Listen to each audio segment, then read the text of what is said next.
Welcome to Upturned Table. I'm Jeremy, and today we are playing The Song of the Falling Star, a mystery from The Wicked Secret for Vaesen by Free League. And with me today, no surprise, are Matt and Will. Hey, guys. Hello. Hello, hello. All right, so this is our first. We played the introductory adventure in the core book, and so this will be our first official mystery. So I guess we'll run it a little bit differently because that felt very connected to our session 0. The previous mystery was just kind of blended into what we were doing, setting up the castle and everything. So we'll try to do this a little more formally. But speaking of the castle, the first thing we need to do is spend some development points. And did you decide? I think Will, you had enough. You had enough points for an advance from the XP from the first mystery. 5 XP, which I think is enough to get a talent, right? Right, yeah. So I was just gonna get the wealthy talent because I want to be rich. Nice. All right. And you had quite a few. Yeah, you had 7 development points. So that's a bit. So you can decide, and of course, that they're bankable. They don't disappear, so you can let them pile up. Or if there's something that would be useful, you can do that. So basically, development is opening up rooms and facilities in the castle, but also adding NPCs that actually have a role. And there's some prerequisites for certain things. So you need an NPC to run a certain thing, like an inventor for the difference engine, or you have to have opened the cellar vault to have a dungeon, those sorts of things. Going right for the dungeon, right, Matt? I'm voting kitchen, but I'm a little biased. Yeah. So, contacts. That's right. They're not called NPCs. They're called contacts. So you can, and we can make that very narrative where, we already know the character that you want to make, the journalist or the banker or whatever. So you have the caretaker, who was originally named Butler, but because there is already a butler in the game, the caretaker Algot Frisk already exists is available. You met him, and the library is open, and then of course you have rooms in the castle. But other than that, there isn't anything that gives you any mechanical benefit. I had looked at last time and kind of thought of some stuff, and then my mind has let it all fall out. What page number is that stuff on, real quick? I think if I look at it again, Chapter 6.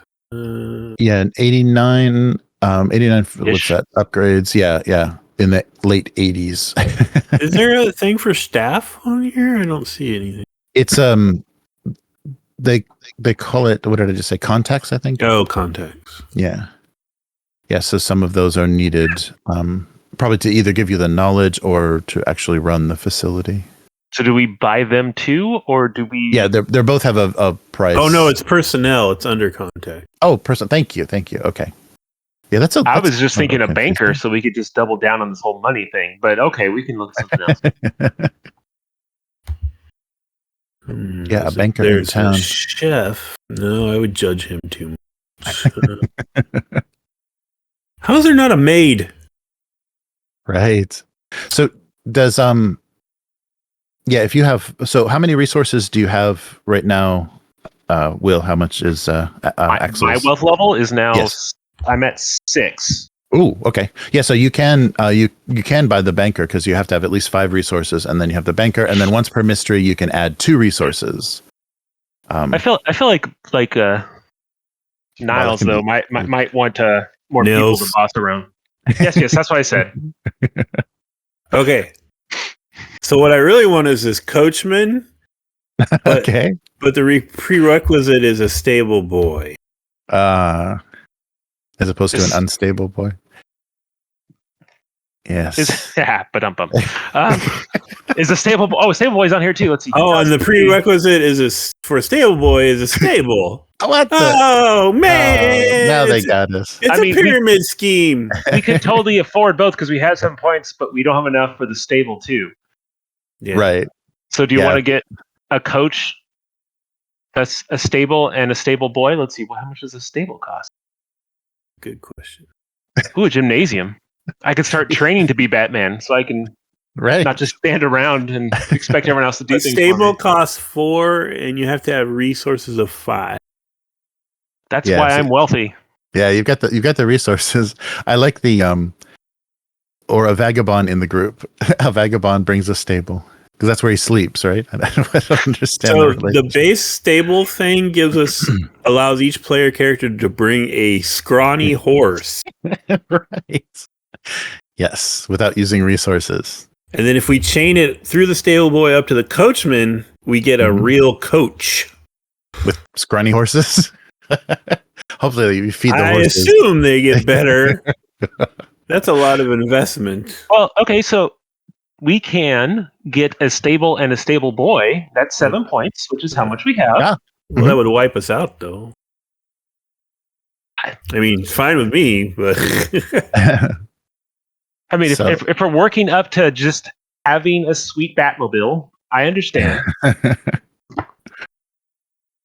Weapons corridor? What the hell is a weapons corridor? It sounds cool. Corridor, a room with simple display cases full of weapons. Allows you to bring a melee weapon for availability level without using. Interesting. Yeah, because they don't talk in the mysteries. I guess that does make sense. I don't know. They kind of hand wave a lot of travel. Like in the mysteries, they tell you, "Oh, and you arrived by ship." It's like, what? So did you have to pay for that? Or that's interesting.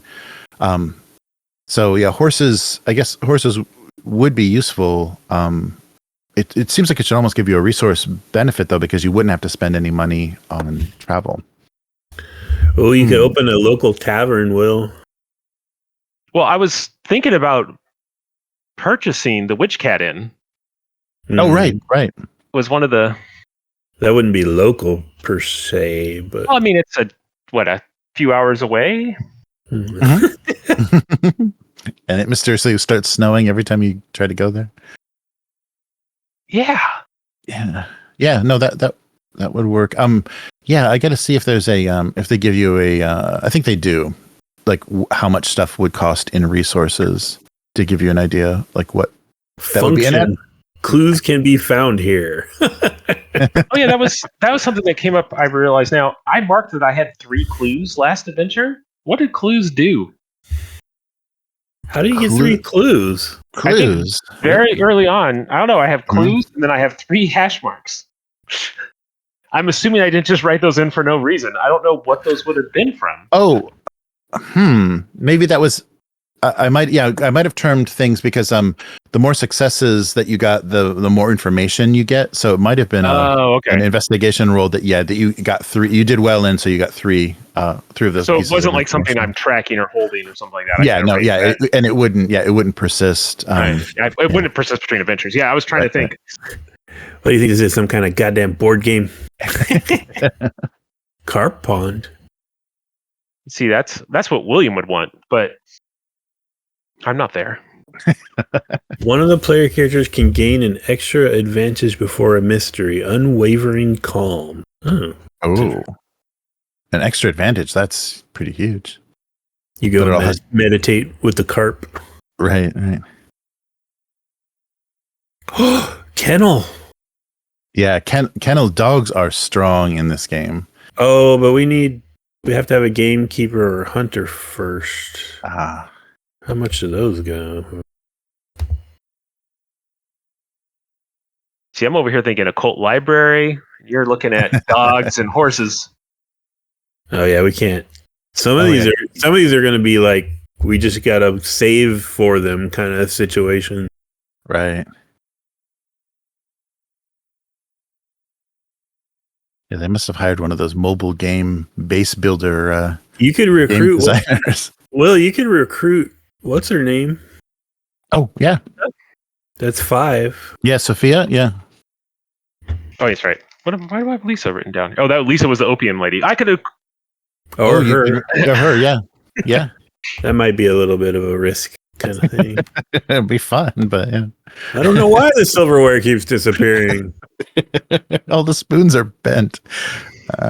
Now I have enough money to take care of her habit. She won't need to steal from us. It says inspiration 4. which is crazy high. Do they actually mean inspiration 4, or do they mean the total of your dice, like on inspiration plus empathy situation? Yeah. What? Because if it's inspiration 4, to get a recruit, you have to have inspiration 4. Oh, maybe. What is inspiration? Now I'm confused. It's a skill. But it might be a test actually. Are they asking for an inspiration? It says prerequisite inspiration 4. Yeah. Well, that might kind of make sense. If you want to have a bunch of people follow you out, someone there has to be a leader type character. Right. Yeah, you have to. Yeah. That's really high. We're never getting a recruit. No, we're not. I have 0 inspiration. Well, unless you count my empathy too, in which case. Boom. Well, that's what I was asking. I have a 4 if you count my empathy. Right. Well, I guess no. I get that would be because if you would do an inspiration roll, it would include both empathy and inspiration. So if they're either saying that that's a test, or you have to have that level, you do have that level because you would add empathy and inspiration. Well, Matt, I would assume that Nils would be the one who would actually be running this part of the thing. What do you think Nils is going to focus on? Is it just a chef? Is that what? Well, no. Well, I was gonna. I mean, if we're going that direction, what would the prerequisite be? I mean, I would say like. What is it for stable boy? Like what? It's stable. Oh, right, just stable. So yeah, for housekeeper, it'd just be house. Yeah, right. Have to have a house to keep. Yeah. Okay. Yeah, I mean, and we can. I mean. Well, also, these things all have slight mechanical things. We can also say that we get a maid, right, and she doesn't mechanically do anything. Right. Yeah, right. Yeah, definitely. Yeah, we can have a narrative. Yeah, narrative NPCs that don't. Yeah, that are just to bounce stuff off of. Well, it could be something nice, like you're not mechanically, but like our silverware is always clean. There's no crabs, that kind of stuff. Well, you're the guy with the money. Well, and there's 2 aspects of this. Like, I really like the idea of buying the witch cat, but I don't know if I need to buy that as the local tavern mechanically using those resources, or if we just say that I'm trying to finance Sophia, and maybe that's why my wealth went up, because now I have a new stream or something like that, and that's just happening, and it's not giving us like a tangible, like a mechanical thing, and then we can focus on other stuff in the. Yeah, no, that's good. Yeah, just that stuff can happen narratively, and then we can, include it at some point if you want to have the mechanical, benefit of a tavern. Then we can, and that can be it. Yeah, no, that's fine. I think we should include as much narrative stuff as possible, because as we pursue mysteries, you are going to kind of be unlocking NPCs in Uppsala. There'll be like many people. That you'll interact with, so those can come into play. Okay, if we do the maid parentheses stable boy, we would have enough points for the pigeon loft. Will, do we need like a dovecote harboner or something to operate it? Hold on, is what's his name? Is he the caretaker or is he something else? He's called Butler. He's his title. I'm the butler. Right. Yeah. But so that's Butler all got frisk. It says it in the book, Matt. He costs 0 points. He manages the headquarters. All right. Yeah, I changed my mind then. Oh, okay. Okay. See, it's all just a chain of bullshit. Because we need a workshop. Oh. Okay, I say we get a workshop and a caretaker, and that'll set the foundation for a lot of stuff. That's just my vote. Okay. So the caretaker is the stable boy? Like no. There's actually a caretaker. There's a real caretaker. Another? Oh, yeah? Okay. Yeah, he's a janitor. All right. So he costs 3. But you have to have a workshop. So if we get the workshop, which costs 4, we can get a caretaker. Oh, okay. And then that will allow us to get the, what do you call it? The dove coat or whatever it's called. Next time. Okay, I'll write that down. Caretaker and workshop. I like it. All right. Do you want to? So the lost it. Where the hell? Caretaker repairs facilities in the castle if something is broken, for example, by a threat. So that again, that's like a narrative one too. It doesn't really have a mechanical. Right. Unless he has a werewolf like destroy the library, he puts it back together. Yeah, well, yeah, we know we have someone that'll fix stuff. That's good. Right. And then the workshop, I think, does have a mechanical thing. Where'd it go? Can gain an extra advantage before mystery, well-maintained weapons, or well-maintained tools. That sounds like something you would like to have. Oh, yeah, that would be nice. Go to stuff like attack us when we have stuff. Yeah, something that you're so as you're developing. So the months since the witch cat, you've been building up the workshop and hiring a caretaker. So do you guys want to? Because I think they say players should name the people in their castle. So should it be a nephew of Algot, or do you want to have a totally different? Is there somebody from a? Yes. Yeah. Hold on. I'm thinking of a cool Swedish name. Okay.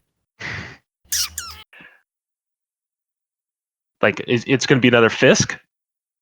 Frisk, right? Frisk. Yeah. Frisk. Oh, okay. I have Fisk, I think, written down. I need to change that. I'm bad at names.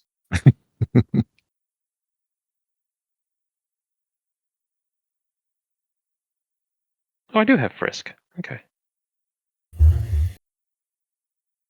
Yeah, and then if we can explain my wealth as me having acquired and properly running the witch cat. Well, not really running, but like basically I'm leaving it in Sophia's hands because it seems like she wants to do it, but I'm assuming that she wasn't set up. So like basically I finance it and get more staff in and all that type of stuff, but that will just be a revenue stream idea as opposed to something that's like giving us a bonus or anything. If someday I'll maybe recruit her into the. I propose it is Algot's troubled nephew who got kicked out of university, Leo Frisk. All right. That's good.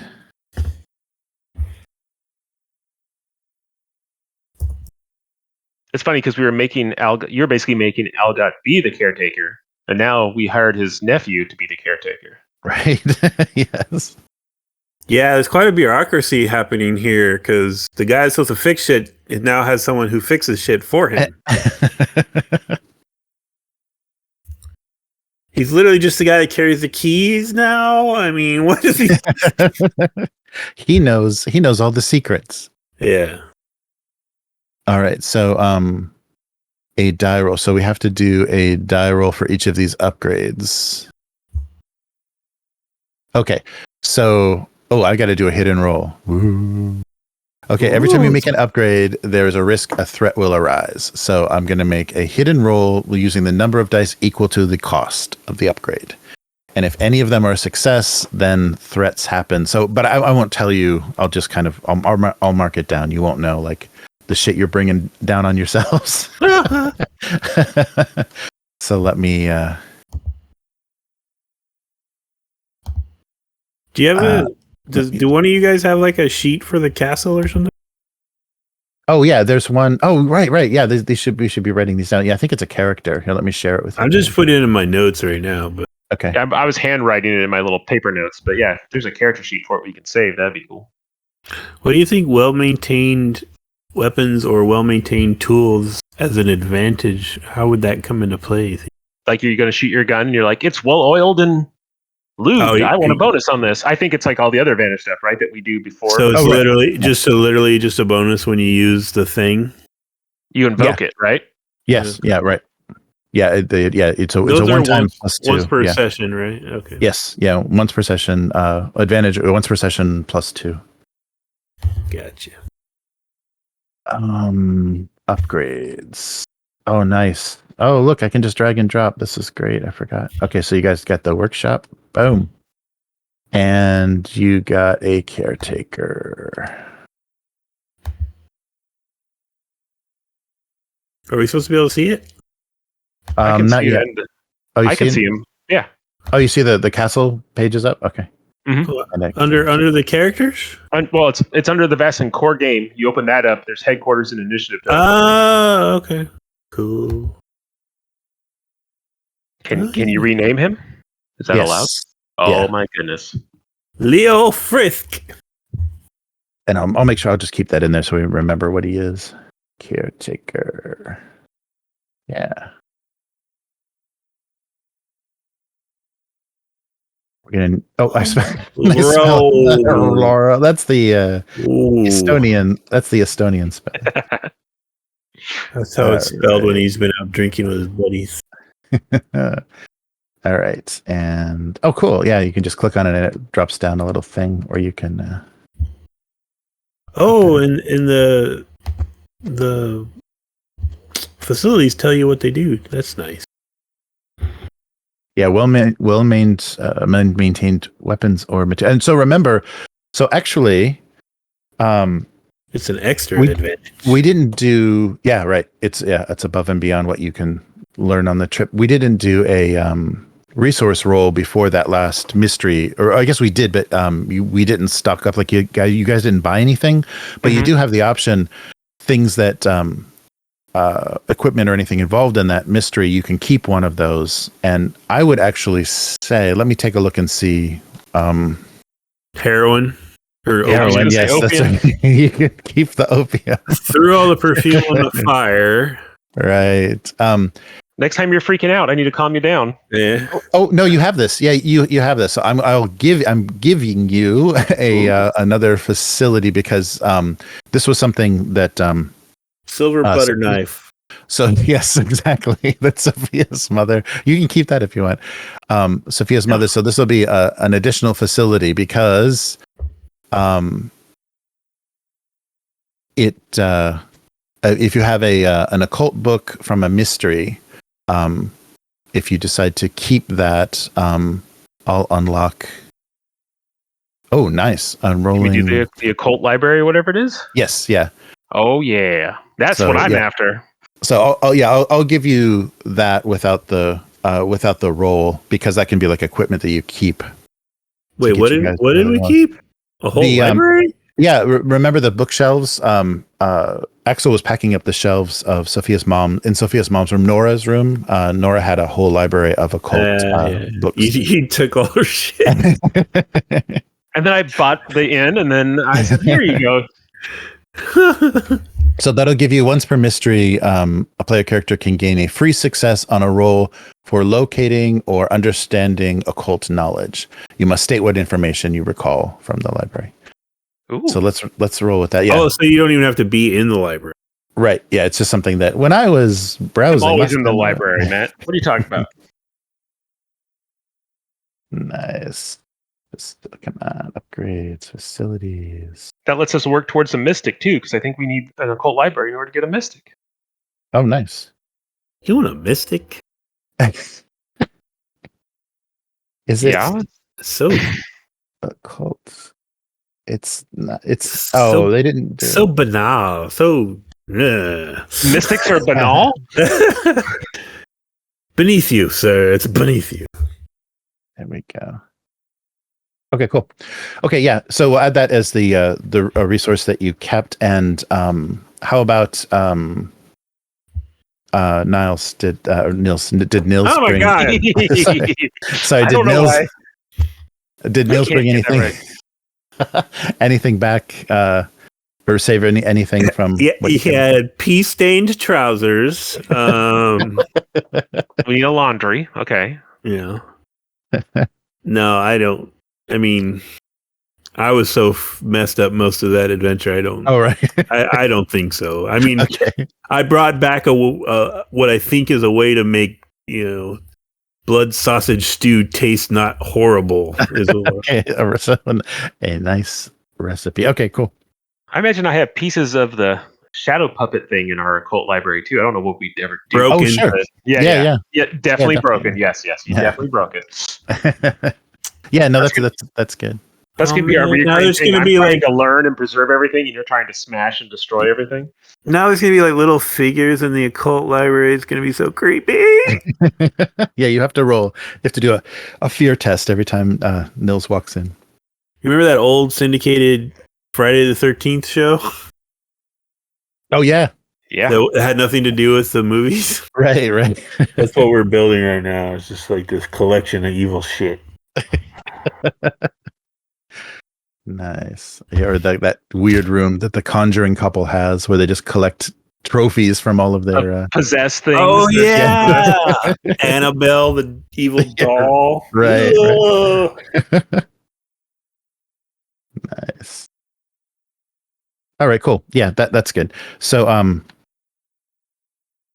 yeah, that'll do it. So you now have a caretaker. Yeah, so the castle Gillenkreutz now has the library and the butler were already unlocked, and now there is a workshop and a cult library and a caretaker. Yeah. Nice. Yeah, Practically a home. So let me do. I don't. I guess do these. Oh, I know I can. That's right. I can. I can do secret roles. I just have to change it from public. Private GM roles. Ooh. All right. Let me do. Let me. I'm gonna watch the chat in case he messed it up. Yeah, if there's some I have to do P underscore.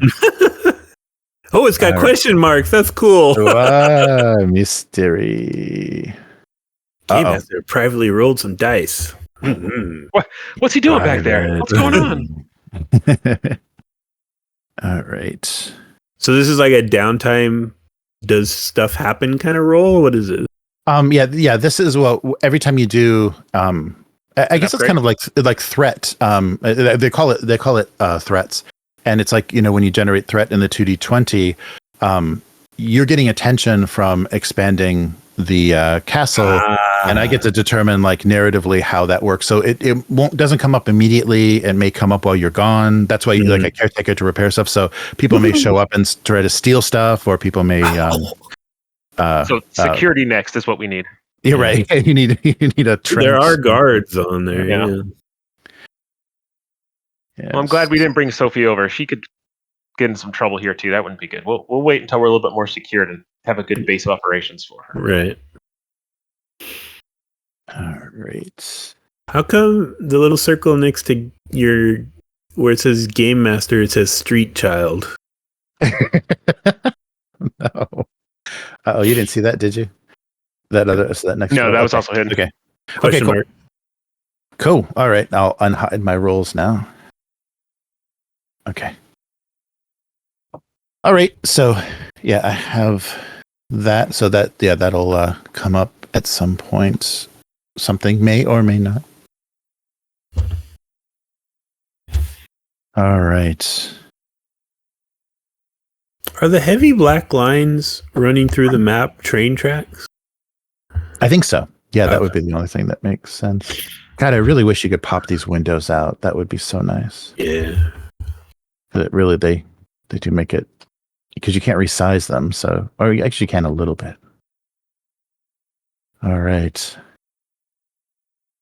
So yeah, let's we can get so yeah. Now we have the upgrades. So now Aksel was it wealthy, the talent? Yes. Okay, and that was plus another. Basically, it increased my resources to 6, and now it gives me how we roll resources. Yes. I basically have 5 points that I just always have to spend. Like I just have a bag of cash with me in addition to whatever we roll. Is how kind of played. So it's supposed to, it's implied it's supposed to be on mission.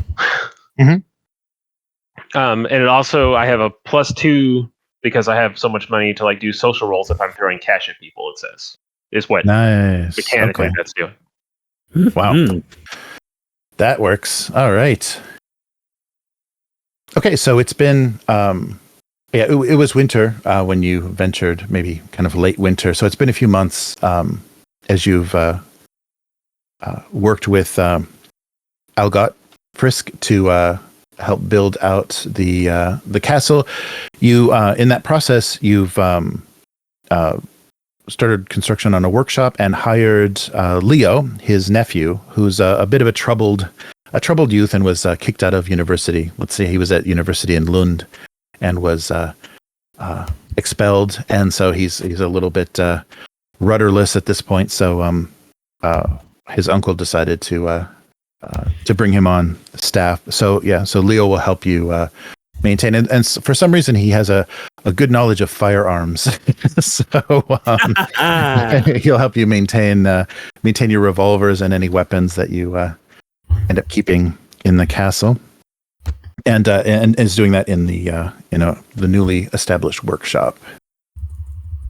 Excellent. So and in the meantime, I think that Aksel has been receiving regular correspondence from Sophia, the daughter at the Witch Cat, and she's worked hard to keep the Witch Cat running, and through the financial assistance of Aksel has hired staff and tried to improve things. Unfortunately, the physical condition of the building is still pretty dire, similar to the castle itself.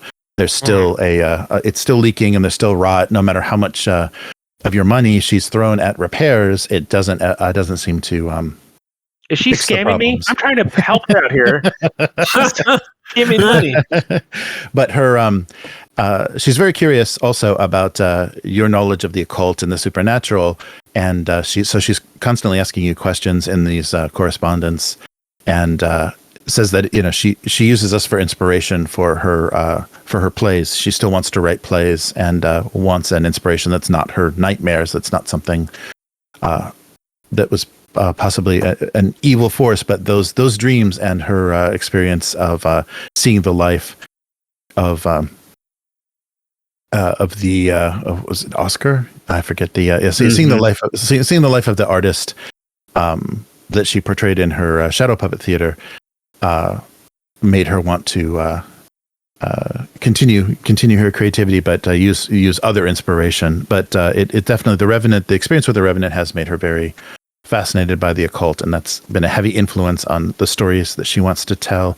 And in her letters, she's much more lively. Her personality and writing is much livelier than the actual girl, the kind of quiet, muttering girl that you met. So it seems encouraging. Because she's not possessed. All right, and so it's now through the spring. This has all happened, the improvement on the castle and things. So now it is summer. It's beginning to I guess we're in May now, so things are beginning to warm up, and winter, all hints of winter and the muddiness of spring are all gone, and summer is very vital, and it helps. There's a bit of an improvement to the exterior of the castle, just the I guess exposure to so much more sunlight and everything, and possibly the work of the new caretaker has helped a bit to not make the castle as dreary as it is. Leo. And there's no more leaking at this point because the rains have subsided. And the one question I wanted to ask, if it's okay. So the recommendation in the mystery is that this is a relative. The invitation comes from a relative into this mystery. Is it okay for me to make up your relatives, or would you prefer me to have an NPC have a relative that comes to you? Oh, it's totally fine with me. It's okay? Yeah, Will, are you okay with me just saying? Is that going to be weird for you though, Matt? Because aren't you living a lie as who you are? Yeah. I was just going to tell him that next. I was like, just remember, if it's a relative, it's not really a relative. I would say, hey, wait a minute. So you're right. Yeah. So we'll do it that way. As the summer begins and things are feeling much more. All right. There's Aksel's wealth.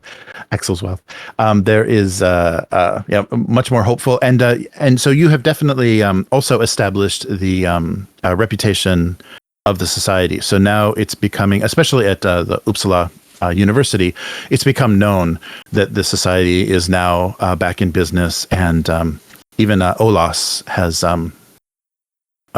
the people he knows and his connections. He's worked to recommend anybody that would need your services to contact you. And requests for help and some various letters and telegrams have been coming in with all kinds of curious problems and questions now that Castle Gillincrest is once more the home of the society. And a letter comes one day, and this letter is addressed to Master Aksel, and it is from your uncle. So your uncle on your mother's side. And your uncle is actually quite accomplished. He is a count. So the wealth, I guess, a lot of the wealth resided on your mother's side of the family, and he is a count, but he has also pursued quite a successful academic career. So he his main studies were based in Uppsala University, and during his time there, he heard the news of your presence in town and also your work with the bringing back the society. So the letter comes. My parents have been dead for 10 years, and he finally contacts me because he needs something from me. Is that what I'm understanding? All right, this is already good. All right, go ahead. Family. Yes. Right. So there is a little bit. Yeah. So, and he does use the title of count. So he is, a little bit, tries to put himself above in some ways. So the lands and title are very important to him. So let me get you this. By the way, Will, like anytime you're reading a letter that came in I'm totally just standing there reading it over your shoulder unless you don't let me. No, I don't think I'm hiding anything in general. I think I'm used to you standing over my shoulder. The only thing I'm trying to do is I'm trying to keep you and Olas apart because you guys both want to destroy everything, and I'm trying to learn about it so we can do it. So I'm both very Olas is very helpful, but I don't want to. If you two get together, it's just going to be sledgehammers to everything. All right. So I have both versions. I have the super cool on paper texture with some kind of script font, which is almost unreadable.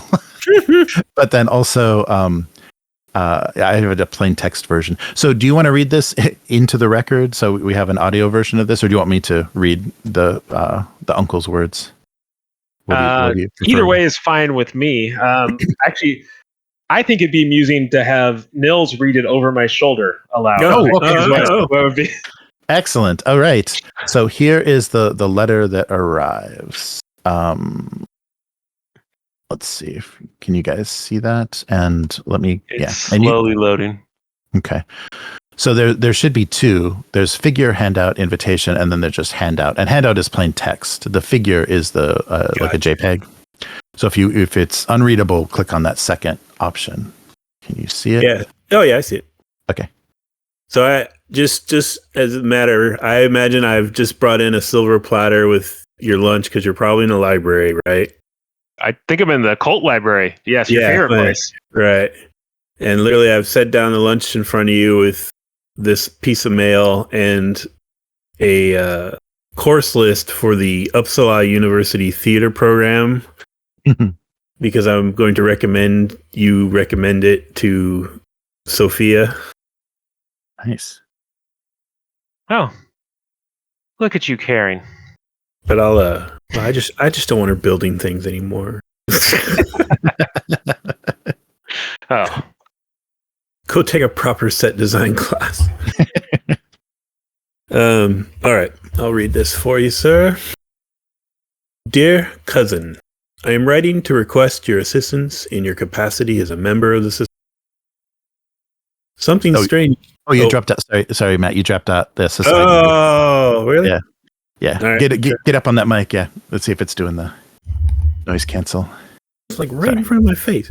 Dear cousin, I am writing to request your assistance in your capacity as a member of the society. Something strange is afoot, and I cannot for the life of me make sense of it. My wife Agnes and I recently had our first child, Edward. Suddenly, just a few weeks after his birth, Agnes was like a different woman. She wanted nothing to do with the child and is now locked up at the Arensberg Sanatorium after going to the sauna in the middle of the night to, in her own words, drown the monster. Agnes has always been a wise and sensitive. I do not understand what has gotten into her. Perhaps it is my fault. I left her alone a lot at my dissertation, as my dissertation took up much of my time. In addition, Edward's christening was postponed because I was invited to give a lecture at Lund University. I am at my wit's end. She will not talk to me anymore, and the only person she has been in contact with is her priest, Father Cornelius. Father Cornelius is convinced that Agnes is right, that the child has fallen victim to evil power. He has proposed an exorcism. If he has his way, I fear for the child's safety. As a scientist, I cannot accept the ludicrous idea that supernatural forces could be at work. I need your expertise to navigate the situation. Perhaps someone with your experience can convince Agnes and the priest? I am desperate, dear cousin. Your help would be most welcome. Yours sincerely, Hugo von Kaiserling. Interesting. Right. So I noticed he doesn't even call it his child. He calls it the child. But I guess that's just of the time. Very, very perceptive, sir. Have I met this fellow in my time with Aksel? I think he would have been very busy. His pursuits. So he was very interested. He just becomes fascinated. His field of study is a little odd. It's a kind of a combination of geography and history. So he's and economics as well. So he's kind of a bit of an anthropologist, I guess, in an early sense. So he became fascinated with this specific island off of Estonia and the craters there. Originally, they were thought to have been just created by volcanic activity, but he suspected that there was something special about them, and the people's the native or the kind of original population of that island hold these craters in some sort of special. They have some special significance, some spiritual significance to the people kind of the old ways that live there. And so he became obsessed with them. So he's been gone for quite a while. I don't know if aside from the occasional letter, Aksel has heard from his uncle in quite a while. Maybe at my parents' funeral, which I would have been like 10 or, I don't know how long it's been exactly. I imagine it's been like 10 years. Like when I was like 7, you may have been the one who dealt with them at the time. I don't know. Yeah, no, that makes sense. Yeah, that makes sense. That would have probably been the last time that you would have known. And so you would have seen the wealth of Aksel's family by the turnout. And that's when you started taking care of me. I understand now. It's all coming together. Well, I'm just wondering, like, if I know how this fellow comports himself, if he's really, proper upper crust gentry, or if trying to take advantage of act. Ah, right. Yeah. Well, just from the maybe your involvement, you worked with the lawyer or whoever that was handling the estate, the executor of the estate, and so where the real money is and the real property, and because his uncle, because Hugo does use the title count, he does have lands, does have lands and titles, so he is and he's used that. That's why he's been successful in his academic pursuits, because he doesn't need to actually generate an income, because he's well funded. So does he have a castle? That's the question. Well, as of now, he lives near a castle, but he may not own a castle. Yes, but he has quite a significant landholding and wealth, and you would have seen evidence of that as the estate was handled after the death of Aksel's parents. So the question is, you know that his location is Arensberg. So Arensberg is on the island of Oesel. So Oesel is off the coast of Estonia. And the last that you heard of your uncle, he had taken up residence there because he was so fascinated with this configuration of 9 craters and proving that the origin of these craters was something other than volcanic activity. Because he also, something that happened that was quite interesting, there actually are Estoniophiles, so people that are very obsessed with the old ways and the old language of Estonia, because until maybe just recently, like about 100 years ago, there was no written version of this language. It was only a spoken language.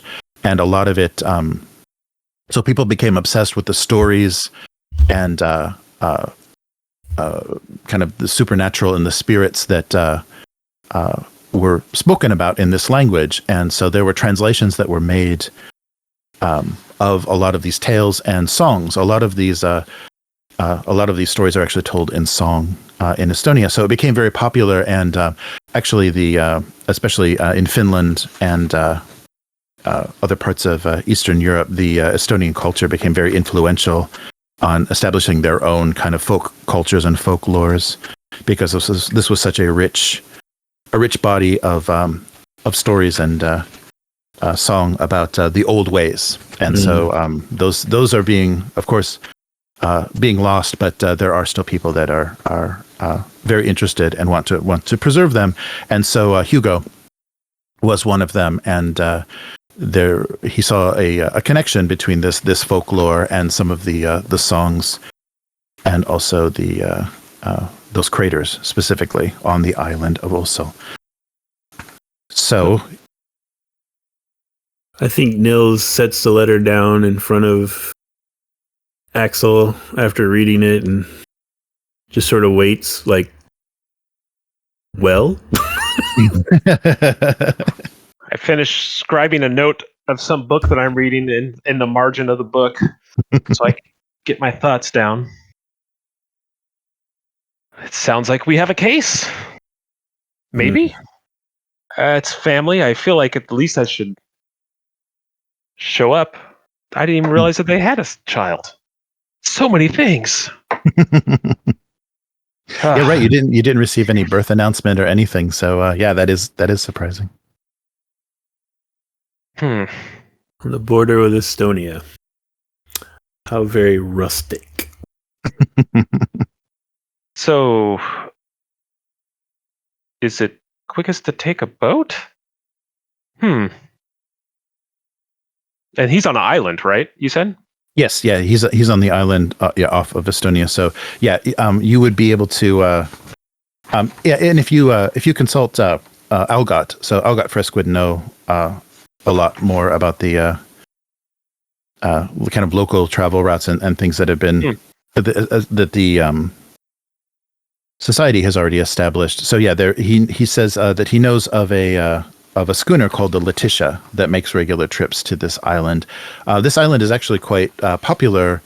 Algot knows this just from general knowledge, as a resort for health and revitalization. They had discovered a type of mud there on the island that resorts use for mud baths. It's very aromatic and has some healing properties. So several sanitariums have risen up here. So it's a kind of a popular tourist island, as well as Arensberg is becoming quite a trade hub. It's a very busy port city. So the area itself is experiencing a lot of modernization and a lot of success due to the popularity of it as a trade hub. And so the smaller villages and towns have been feeling the pressure of the tourist visitors and the increased commerce on the island. This sanitarium there, is it sanitarium like the old school, like where rich people just go to kind of chill and collect themselves, or is it like right, modern? like a spa? No, it'd be like Okay. a spa, more like a spa, like a health spa. Okay. Yeah. So these are treatments. These are newer treatments that people are always looking for the latest newest thing. And this mud on the island has become a little bit of a trend as far as you must try. Okay. So she's not like locked up in an asylum. Right. No, yeah. They just sent her there to, and they do have doctors. There are doctors that run this kind of experiments because there is some sort of quackery connected to the to whatever methods they're using.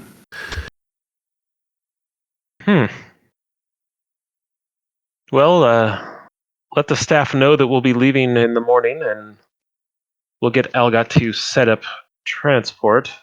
I assume we'll head south, take a boat across the Gulf, and then make land. There's no way to get a letter back to him faster than we can get there, so there's no reason to reply back. Yes. Yeah, very, very true. Let's see if I've got a map for you guys. Oh, there should be. Yeah, where are the scenes?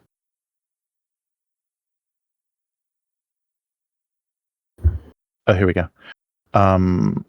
So here's the island. Can I get you? Oh, is this going to be another activate? Loading. Oh, good. Okay, so you might actually see this. Okay, so I'll close the. Oh, but remember, you do have the benefits of the castle, so you can have your weapons. Right now, it's all black. Oh, I hope it comes up. Let me see if this. Yeah, I may have to just share this with you. Yeah, I might do that same. Sorry, I might do the same thing again. Well, I'll gather up the family frisk and set Algot about arranging our passage. Yes. Compliment Leo on his good work with the workshop. I made him some meat pies, so I'll give him a meat pie. Excellent. And I might have to share this. Is there another way to get this to? Yeah, it's popping up, but maybe just on your end, it's not going to load. Are you seeing anything, Will? You should see a map of the Osel Island, the Baltic Sea. Yeah, you'll be crossing the Baltic. Yeah. I have stuff up. Oh, okay. I just have a black background. Yeah, it loaded. Why does this thing hate me? I know, it's really strange. It's not. It loaded for you, Will? Yeah. Man. Yeah, I wonder if it's a. Yeah, so here, preload the scene. I'm preloading. Any luck? Configure. Saw a blue bar, but then it's black again. Yeah, it's not coming up. Yeah, for some reason it doesn't want to. I wonder if it's the difference between, because obviously this is running in an instance of the Chrome browser. So I wonder, because do you have Chrome installed on your Mac, or is you running Safari? I have both. Okay. You guys switch to Chrome? No, I don't know if you can. I mean, I don't know like how it chooses, but that may be the issue. It just may be a Mac PC issue. I can research that, but let me drop the map. Well, I don't mind trying, because if we're gonna have to see other stuff. Oh, that's true. Yeah, it'll be nice to move you guys between scenes. Let me switch it to Chrome real quick. Oh yeah, that's right. Yeah, that might be worth. So at least we're on the same browser, even if it's different OS. Yeah, I have Chrome. It just, whenever I click on something without specifying, it's gonna try to open in Safari. Yeah, that'll be the default. Well, it's running for me. It's running an Edge or whatever. Oh wow! Whatever the default. You're on the Edge. Okay. Yeah.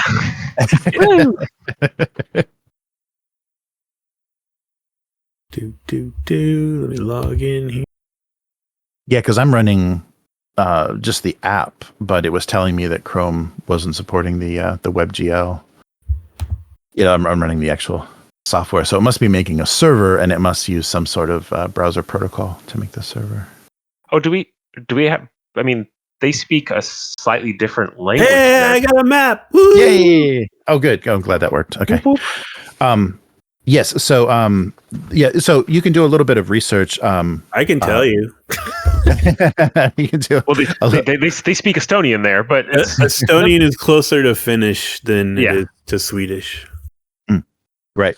Yeah. So yeah, those languages have had a decent effect on each other, and the from a little bit of research that you did, the island, because of its commerce, speaks a mix of German, Finnish, Swedish, Russian, and Estonian. So that you will run into there are Russian, and because the island is controlled by the Russian Tsar, it still falls under the. The island's controlled by Russia. Yes. So you will. I killed my first Cossack in a birch forest in Estonia. So returning to those. Or is that what's happening when we first get there? Nice. All right. Oh, great. I'm glad you guys can see the map. So you're headed for Arensburg, is the large port city. So you make your way. That stupid dice roller was working. Damn it. It might be. Yeah. No, we can try. Well, I guess it's not worth doing it now. But yeah, we'll try it again next session. All right. At the beginning. So yeah, maybe the Chrome is just a little bit more friendly to Foundry. All right. Well, I know what I want to do for my advantage. Oh, right. So before we do that, though, let's start the mystery. So Algot, because he explains to you. So I assumed that your travel to the Witch Cat was purely recreational, but it seems that it's turned into a mystery that you had to manage. I'm glad you could handle it, not properly equipped, but I would like to show you the way of the society and how we prepare. So he leads you to the basement. There's a very dank and nasty basement in the castle. Sounds like a project for Leo. With just a stone floor, and there I'm totally blanking on it. But in the so the original society was founded as a group that worshipped that worshipped the god Artemis, and so he lights Frisk lights candles, and you see in this dark stone floored room in the basement a statue of Artemis, and he tells you that the society before departing on any a mystery to fight the Invisibles and to fight to work to understand and build a relationship between ourselves and the old ways, or to destroy them. We always spoke this creed in front of this statue. And so he asks you to repeat. You don't have to repeat, but he asks you to repeat the society's creed. And he speaks, "I solemnly swear to not be corrupted, bloodied, or weakened by the spawn of the underworld. I swear not to let my mind be muddied, clear of eye, keen of thought, pure of deed. I swear to put the society before my own ambitions and emotions, my life for my comrades. I pledge my life to you, Holy Artemis, for the battle against Vaesen and the protection of mankind." So he wants you to kind of formally prepare yourself. And so anything that you need, I can acquire for you as far as equipment, weapons, materials, any resources. Let me know. I'm very connected in the town and area, and if it's something I don't immediately have, I will send it on the way to you. So it will be waiting for you on the ship. I'm gonna. Nils is gonna kind of lean over his shoulder. Pardon, sir. Are we pagans now? Oh. No. No, we're not. Well, no, we do not worship, but we do understand. And I will say the creed, everything except for the last sentence, which is the pledging to Artemis. Okay. Because the rest of it, I'm pretty on board with. Uh, Nils is gonna kind of like, one beat behind, say what Aksel says, kind of like Right. you're a kid in church and you don't know what you're saying, kind of thing. Nice. Yeah, no, that works, and that also, you can see from that the tension that was created, I think, from Aksel's research of the society and kind of the schism that happened, the origins of it being a cult of Artemis and this new kind of Christian-based mission to eliminate the spawn of evil became a kind of a conflict and a contradiction within their creed that eventually tore it apart. All right. So what we can do, or what we should do now, is roll resources and give you some points to then you can equip yourself with whatever you would want. Yeah. So basically, there are port cities and in the interior of the island are smaller villages in the forest, and it's a well-forested island, and there are the configurations in the middle of the island of these 9 craters. So roll them resource dice. I got 1.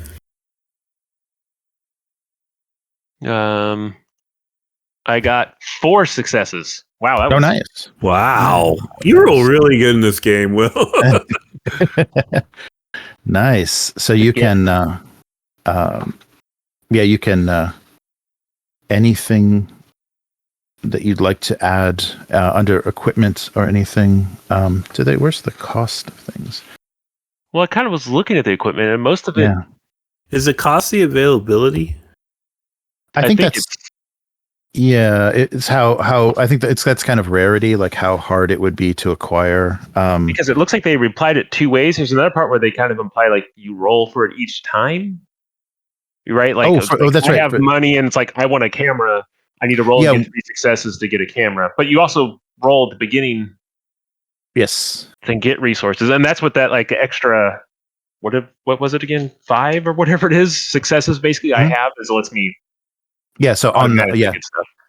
Right. Yeah. So I think when you go into shops and when you're dealing with merchants, that's when you're rolling against the availability. I guess what they would have. It says equipment. So preparatory equipment levels 1 through 5 that indicate its availability, how easy it is to acquire. Equipment is mostly obtained through contacts and status represented by your resources. So your party is expected to procure equipment. Oh, so I guess it is that is the cost. It was expected to procure equipment for an expedition at the start before you head out, and it is part of the preparation phase. So you roll your resource dice. The number of successes is used to purchase equipment. For example, an item with availability 1 costs 1 success. Yeah, so those successes are the availability. You can donate successes to each other, add them together to purchase higher level equipment, but you have to decide who carries it. And each player may decide. Nils is carrying everything. I don't know what you're. Right. And if you have free capital, you can move at this time too. You can also move free capital to these successes, but you'll have less money to spend during the mystery. So I guess you could use those 5 points if you wanted to, but then you couldn't spend them during the mystery. Right. Okay. Is there anything that you need, Nils? Well, it's something I want, but it's not really on this list. Well, we can kind of improvise. I kind of wanted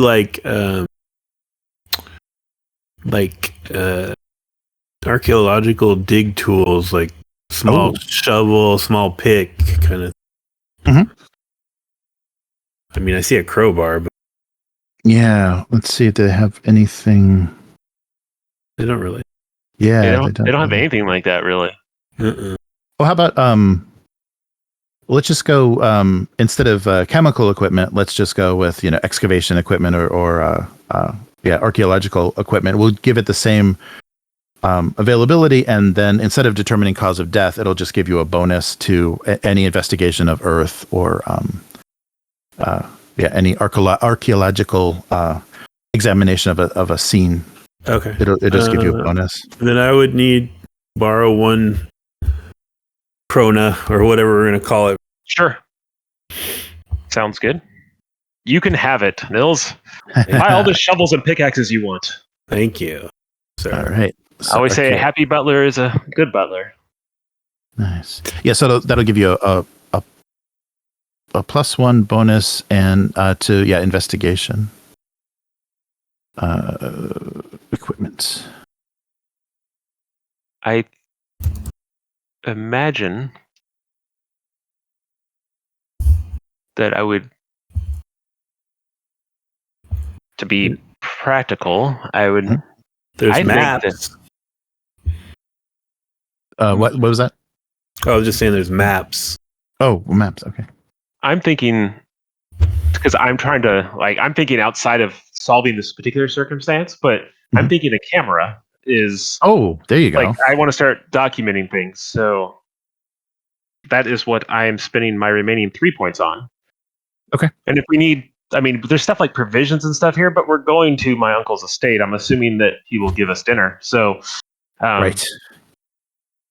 Yeah, and the island is not so large. It won't be multiple days of. Even if you hiked, you could get across it in a day. So it's not. You won't be camping, most likely. There's small villages all throughout. Okay. It's fairly settled. Okay, camera then. Yeah, is there? Oh, there it is. +2. Oh, nice. Yeah, gain knowledge about a place with learning investigation. Oh, that's cool. And remember, and also, when you're doing this shopping, so this stuff is gone after the mystery. Oh, these are returned, but you can choose to keep one item. So after each mystery, you can choose to keep. So if you only buy one item, you get to keep it. But if you buy multiple, what about our starting stuff? Gone? No. That you always have that. Yeah. Your pistol and your no, you always have that. Oh, okay. Otherwise, I guess thematically, it's like we went down and I talked to a man who makes cameras and yes, or just how that was rented. Yeah. Was able to procure. But we're going to have to return this if you don't pay for it. You're going to have to return it. Yeah. Basically, it's borrowed equipment that just goes back into the back to who you borrowed it from, or maybe back to the the vault in the castle. Remember, right? There was a way to drag gear and stuff around. Where is that stuff at in here? Drag it around? Originally we threw stuff around. Yeah, in I think it's under gear. Wait, no, not actors. Equipment. Equipment. There it is. There we go. Is there? Yes. Are talents on that list somewhere too? I think so. Oh yeah, you can add your wealthy. I think it's in there too. Talents. There's a talents directory under. If you go to the little suitcase items tab and then go under the Vaesen core game, it has a bunch of directories that are all those drag and drops things. So that has all the mechanics built into it. So if you just drag it onto your character sheet, then you can click it, and if it's coded right, it should do the roll or whatever. Yeah. Oh, and remember too, now with your XP, you can choose from other jobs, other roles, talents as well.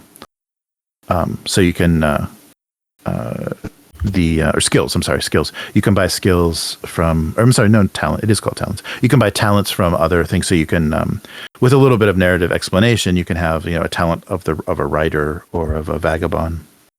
Now, because after character creation, it opens all up. Groovy. I'm just going to spend everything on money every time. It won't matter. It's fine. Right. And you can buy the talent needed. All right. Okay, so you have archaeology equipment and a camera. Yeah, I was expecting, from our first conversations about this and what kind of thing, I thought it was going to be okay, I want a rosary and a holy Bible and this, and I want this type of stuff to do this thing, and none of that stuff's even listed. It's all very. Oh yeah.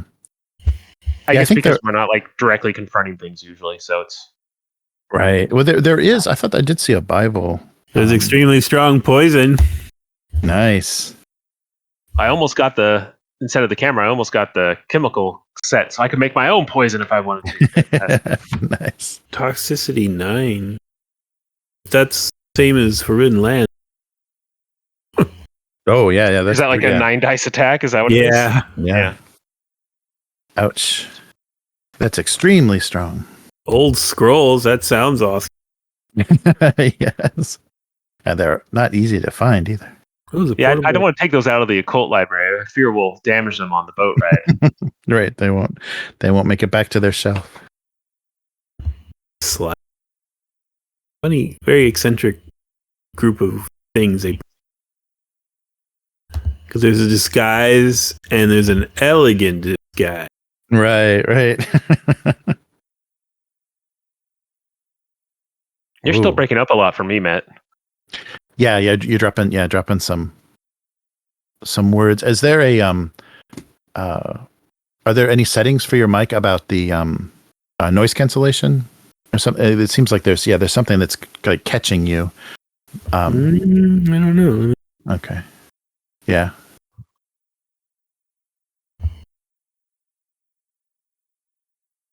Yeah, it was usually like end of sentences. It clips, so it seems like it's like hearing something, and then there's a slight fluctuation, and then it just cuts it.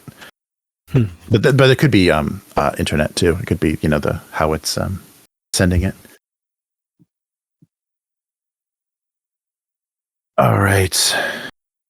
Okay, so we've got tools and camera. All right, so are we ready to set off? Everything has been arranged. So by the time the date for the trip has been set and everything, we're looking at early June. Oh, okay. And so you'll set off. So it wasn't immediate. It took some preparation. There was some. You had to hit up the archaeology department at Uppsala University, so you set out, and it's a beautiful June day. The weather has been become amazing since you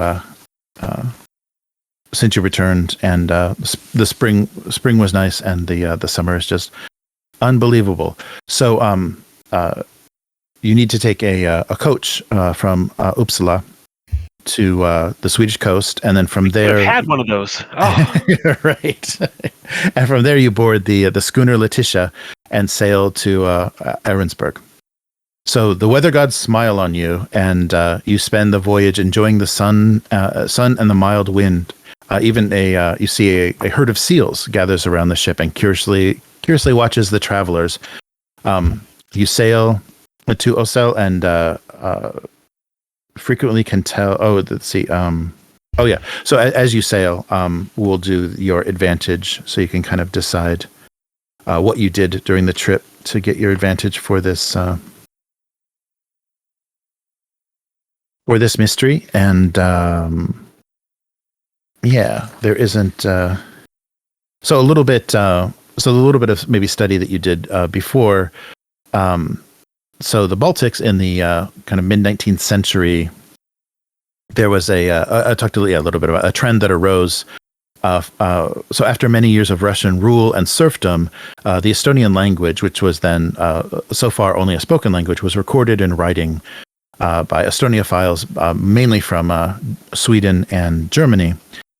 And they recorded the language and the songs and the legends of the bonded servants that were working at rural estates. The collection of songs and runes that they collected were published in Finland as the Kalevala and in Estonia as the Kalevipog. These epics played a key role in the emergence of a cultural identity among the Finnish and Estonian people. So that's what I was trying to get across before. That's a little bit of the history. So there is a lot of the old ways and old magic in the Baltics. So is that kind of going on right now then? Or is that something that's already happened in terms of that identity? I think, pretty recently the Kalevala was published. Yeah, so mid-19th century. Yeah, so it would be going on, beginning popular. And that was probably your uncle's inspiration for investigating, is this this popularity in this area was intriguing for him. And upon after a visit and the discovery of the craters, he decided to pursue it academically. And he actually, you would have known this before you left as well. the time that he spent away writing his dissertation, the dissertation was entitled "Songs of Shadow and Fire," and he works at the economic geography department at Uppsala University, that's where he studied, and the dissertation was very well received. They were very impressed by the not only the information and data he was able to collect, but also he created many new methods for the study of geographical Economics. sites. Yes, and their connection to local economies and things. Yes, and the popularity of the Estonian folklore helped it very much for him to become a success. But yeah, and then he returned for the birth of his son, and things went downhill from there. All right. Hey, real quick, technical question. Mm-hmm. Do you think in Discord there's an automatically determined input sense? Oh, It's funny. Yeah. It cut you off. Yeah. Saying that. So yeah, automatic. All right. Yeah. Can you hear me now? Am I out there? Yeah. Just talk for a while and see if it clips. Yeah, because it may have been clipping. Yeah, it may have been. So, or it may have been like checking another source. Is that what you suspect? It was checking another audio source and like switching. No idea. Oh, okay. Not my forte. You're right. Well, that happens sometimes too. Like if you have a webcam that has a microphone on it, that sees it as another audio input, and so sometimes, when it automatically detects, it can get confused.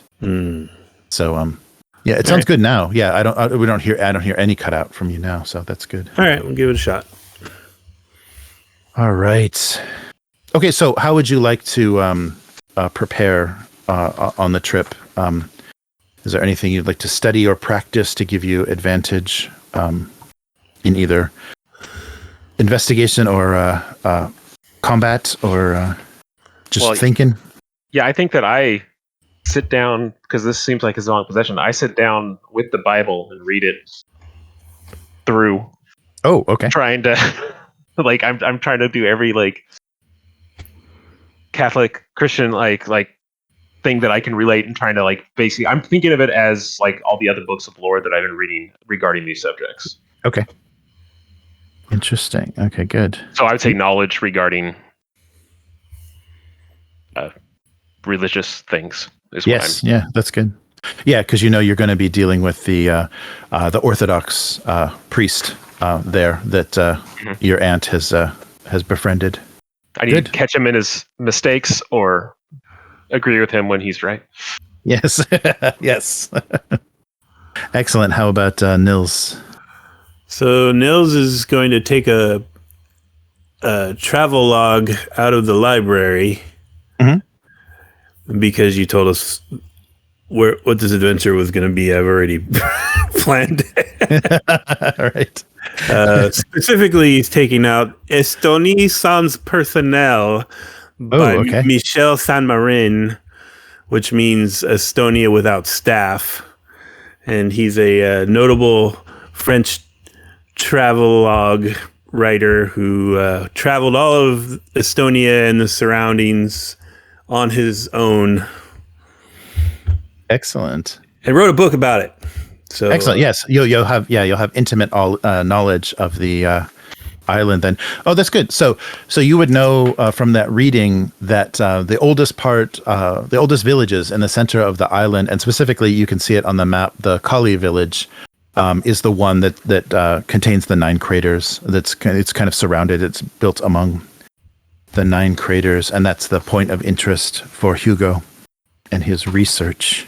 Does this one do the scale thing like the other one? It should if you scroll. Yeah, if you mouse scroll. Oh, there's Nils running around. Nils is in the village. There he goes. He's quick. All right. Can't remember. Was it one of these? Oh, there it is. Got it. 14 kilometers. Oh, nice. Okay. Between Arensburg and Kali. Nice. Okay. So what should I list that as for my? Oh, right. Advantage? So any location, like learning, or any. Well, yeah, it could be anything about like Estonian culture, the island, because I guess the travelogue would be very mixed. So anything about the lands or the peoples or language, I think you would have that +2 advantage on. Cool. Yeah. So yeah, it could be either language or learning or knowledge.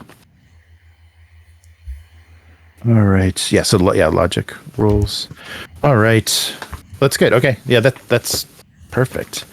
Okay. So you arrive. So the trip took you an overnight. So you slept on the ship and arrive early morning. So in early morning, the Letitia approaches the Arensberg harbor, and even from the sea, even as you're approaching, you can see the magnificent Osel Castle very easily from the harbor as you approach. It's moats and fortification. It's a true it's a true medieval site. Conjuring images of armored knights in tournaments. A very old medieval castle is the centerpiece of Arensberg, the city. So you disembark, and you find a very busy harbor.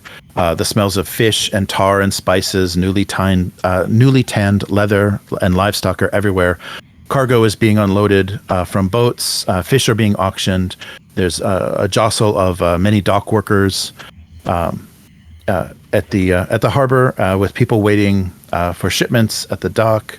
And of course, you hear the mix of German, Finnish, Swedish, Russian, and Estonian. Very colorful and buzzing conversation with very distinctive cadences. No, Master, as this island is in the hands of the Tsar, prepare yourself for many cabbage-based meals. Oh, the gas. Okay. All right. Maybe you can hedge that a little bit for me. So as you make your way, so it's just the two of you, right? You didn't bring anybody else with you. Because we didn't talk about it, but you could have, kind of enlisted. Brought the drug addict. Yeah, the drug addict or the detective or anybody. There wasn't anybody else that you enlisted. I guess because it's family. It's a family. It didn't even occur. Didn't even occur to me. Okay.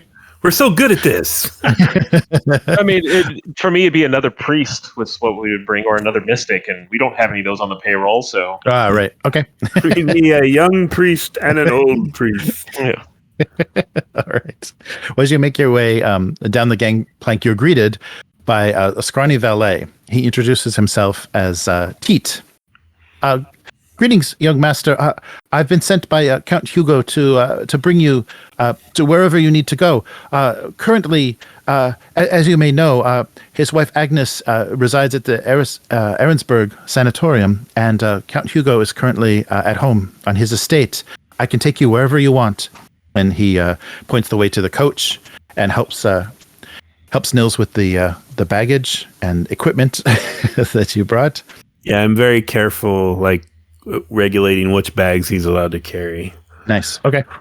And he also extends the invitation. You of course are invited to stay at the Kaiserling. You're invited to stay at the Kaiserling residence as long as you need. The Count is very grateful for your presence here, and so leads you to the coach. I don't see any reason to spend time making small talk with Uncle. I say we go directly to the sanitarium. Oh, all right. All right. I hope to have this problem resolved and brought to him by evening. How many meals of cabbage can I handle? Very good then, sir. So the Arensberg Sanitarium, it is.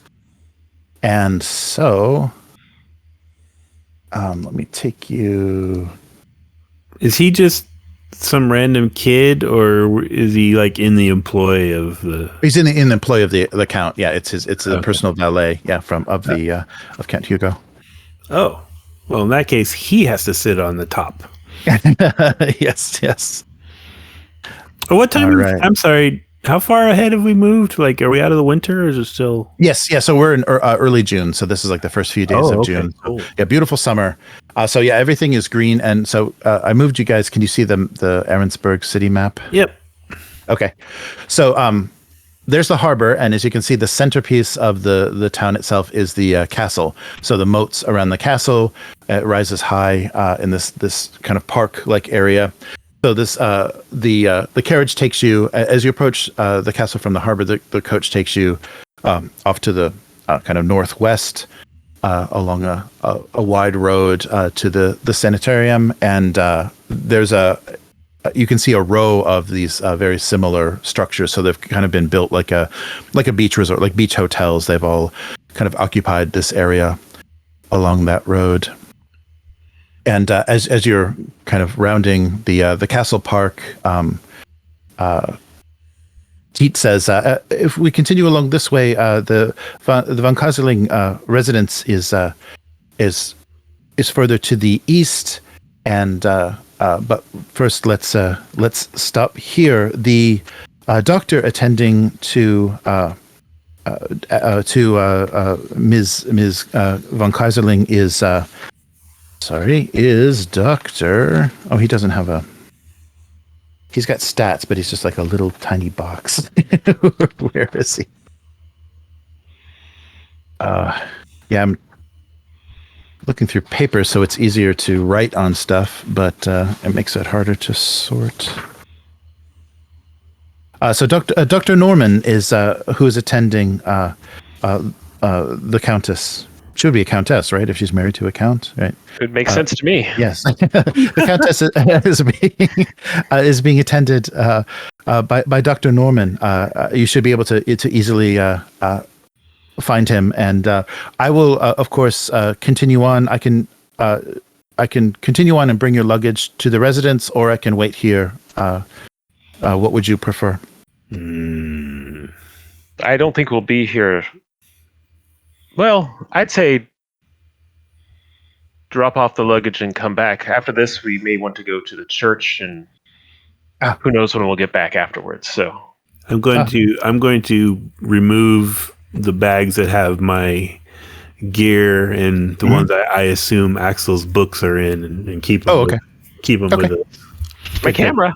Oh, the camera. Yeah, that's right. Of course, of course. Yeah, that's got to be a huge. It's not a little, Polaroid. It's going to be a huge amount of these plates, these silvered plates, and everything. Yeah. Okay, Mr. Werewolf, if you could just stand still for 30 minutes, we'll get a good old picture of you. All right. Okay, good. So you approach. So yeah, you're dropped off, and so Tiet continues on to the residence with the rest of your luggage, leaving you anything that you've separated out. So you basically, when you approach, it looks like a large bathhouse. So a sanatorium. It is the sanatorium is the sanatorium is one wing off of this large bathhouse. It's all constructed out of wood near the shore, and is all based on. So you see many painted signs of revitalization and amazing youth and energy provided through this magical mud. So healing properties and a lot of very snake oil type claims of the magical revitalization, and there is so you enter this kind of large bathhouse, and you're directed to the medicinal wing of this large wooden building. This large house is light green, large, beautiful mullioned windows, and a glassed-in porch overlooking the sea.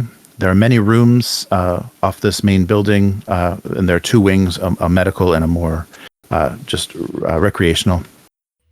If they have like a menu of services in the lobby, I'm grabbing it and bringing it with us. Okay. yes. They have a paper menu that you can take with you. At the reception where you were directed to the medical wing, there were two nurses dressed in white uniforms with caps. And you see many people around wearing the robes with the embroidery of the Arnesburg, like a stylized AS, the Arnesburg Sanitarium, on their robes. So people lounging in chairs, enjoying the view, maybe just about to or have just finished their mud baths.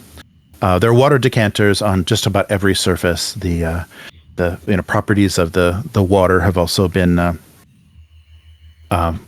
expounded on by the the doctor running the place. So maybe you directed. it's not the mud at all. Maybe it's just the water in the mud. Oh, there you go. I've already broken it down and understood it. Okay, make some notes. Says here they offer a mineral water enema, sir. Perhaps later. Excellent. So, yeah, so you directed when you inquire about the Countess. The nurses instruct you. You will need to speak to Dr. Norman, her attending physician. His office is just down the hall to your right, and so you can head toward the office of Dr. Norman. It's clearly marked, and it says on the little placard near his door, it says Dr. Norman, Chief City Physician. Shall I rap, sir? Yes, please. I'll give a Excellent. very firm rap on the door. Enter. You hear from from inside. Open the door for him. So it's just a small office in this wooden building, and you see a man of kind of average height, looks like early 50s, wearing a vest, shirt and tie under a white lab coat. He kind of has intense gray-blue eyes and is wearing glasses. So he says, "How may I help you? Please be seated." So he points you to the seats. I'll step in and offer my hand right away and say, Aksel Olafrsson, cousin to the Count, as if he should automatically know who the Count, I'm speaking of. He called me in to have a second opinion on his wife's state, and I thought I would come to you first and see what your opinions are on how she's doing. Oh, very good. I'm Dr. Henrik Norman. I'm the attending physician for Agnes and the Countess. And yes, well, my diagnosis is basically that the trauma of the childbirth, I believe, has led to the depression and condition that Agnes finds herself in. There's many such cases of women experiencing some severe mental state that, in some cases, has even led them to endanger the life of their newborn children. So I would suggest that this is not abnormal, and of course I know that just with a regimen of the mud baths here at the sanatorium, I know that the Countess will be revived and able to rejoin her family in no time. What is it about these mud baths that seem to be so powerful in rejuvenating people's spirits? We just found it was discovered on this island that I believe, from my understanding of it, that the minerals, that there are certain minerals contained in the mud that come from this island that have almost a supernatural effect on people's mood and condition. People that spend time with us have completely been rejuvenated. People in almost catatonic states, I've witnessed personally myself, have come back to their normal their normal personality, their normal senses after spending time in our baths. That's interesting. I'm a documenter of interesting elements and chemicals from around the world and how they interact with people and the way they feel and think. Can I, by chance, interview a few of your previous patients? As you can see, I have a camera here. I'm Yes. starting doing a documentation of these things, and I would love to bring it back up north. Assuming, of course, that their stories can be corroborated and this all seems legitimate. But I'm rambling on. Do you feel then that that the Countess will be back and above board shortly then? Or how long do you think she'll need these baths? I believe so. I see possibly another week of treatment, and I see no reason why she couldn't rejoin her family. She is already. It seems to have already had some effect. Her darkness and mood has not worsened, but she is in a very fragile condition at the moment. So, of course, I can allow you to speak to anyone else at the sanatorium that you would love to interview. We would be very happy if you spread the word of our sanatorium further north. But I'm sorry, at this moment I can't allow you to speak with the Countess. Hey, Jeremy. Uh-huh. In my book, did it talk about this phenomenon, or is this maybe I think it's relatively new thing? Yeah, it's pretty new. But no, you would have not specifically this mud, but there would have been there would be information about the waters of the island. There's a lake at the center of the island that the legend says that it has a rejuvenating quality. So there are stories about kind of healing magic of this island that you would have come across in reading of the travelogue, but not specifically this mud. But it does make sense. It does seem to be related. This island has been known for these things before. Doctor, would you be able to provide us with a small sample of this mud and water? Oh, well, of course, if you are relatives of the Count, I can offer you treatment as well, free of charge. I would encourage you to enjoy the facilities and try out our baths yourself. And of course, if you'd like a small sample, I can arrange that for you as well. Do you have? Is this a? Like, I don't know what the right words are here. Is this I know that she's staying here. Is there other facilities for people to stay here overnight and enjoy the mud baths? Yes. In the medical wing, we have rooms much more nicely appointed than your average hospital room that allows them to access the baths and on a regular schedule and provide a lot of rejuvenation and positive effects. I would love to book one of those rooms for tonight. And maybe have baths tonight and maybe into the morning too. I could use a little rejuvenation. Oh, very well. Of course, yes. The Count's family is more than welcome. We want to do everything we can to bring the Countess back and helping relieve you from the stress of your travel. We'd be more than happy to do it. Thank you. Now I don't want to take up any more of your time, and we just lost something. Yeah, what was that? Was that Matt? Matt? Oh yeah, we did lose Matt. Yeah. We'll give him a minute. Okay. All right. Yeah, the background noise of his thing kicked up too. I wonder what that was about. Yeah, I wonder if it was a source that he might have been. The microphone source may have been different. What it was recording. Yeah, it did. It didn't increase the noise, but it was much more consistent. I think there is something, because a lot of microphones, they have built-in noise cancellation, and so sometimes it works unpredictably.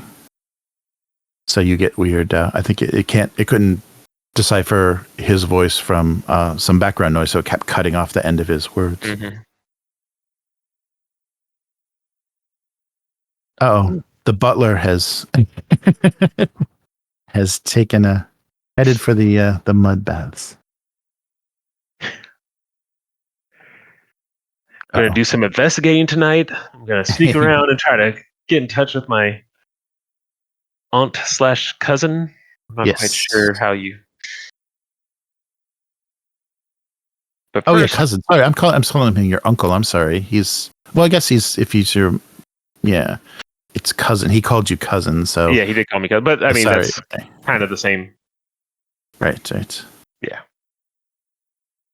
Right. Yeah, that's right. Oh, come on, Matt. Let me check the Facebook. Yeah, I'm looking at it right now. I don't see anything. Okay. He's probably banging on it right now, trying to get to work. Yeah, right. Yeah, maybe just waiting for a restart or something. I'm glad we got the at least the map working. I can't believe it wouldn't be hard, and I guess there probably is on some forum or some FAQ or whatever to say, be using the same browser or avoid this or don't do that or whatever. But when they kind of have this open source, stuff you can develop for, the documentation is just a mess. It's just all over the place. So it's nice because it does a lot of things and people can develop stuff for it, and you can customize what you want to do. But it's so hard to use if you didn't make it. It's very frustrating. Right, a lot of hoops and weird stuff. Well, I mean, it feels like they don't have a front end that's like stock, right? Mm-hmm. It's like everything's custom. Yeah, you can really go nuts with all the stuff you add in.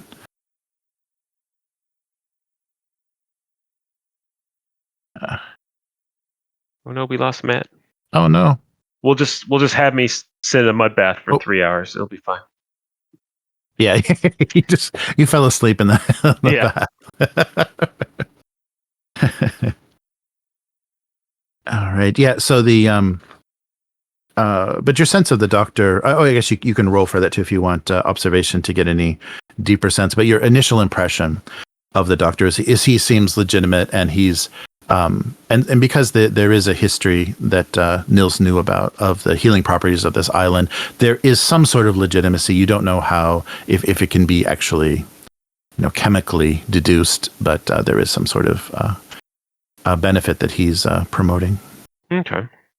I can roll. Is it observation? I can roll observation, see if anything special sticks out. Sure. Or not. I see nothing. I know nothing. Okay.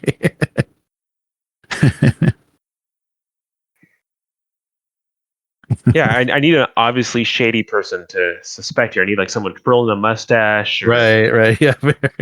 Very. They laugh a little bit. Yeah. When they walk in, they slam a drawer shut. They're like, "I wasn't doing anything." Right. Nothing to see here. What are you doing in here? So have you still been playing Snap? I've kind of slowed down a little bit on it. Mm-hmm. I'm not quite as big, but I'm still playing it. I'm having fun with it. Good. Yeah.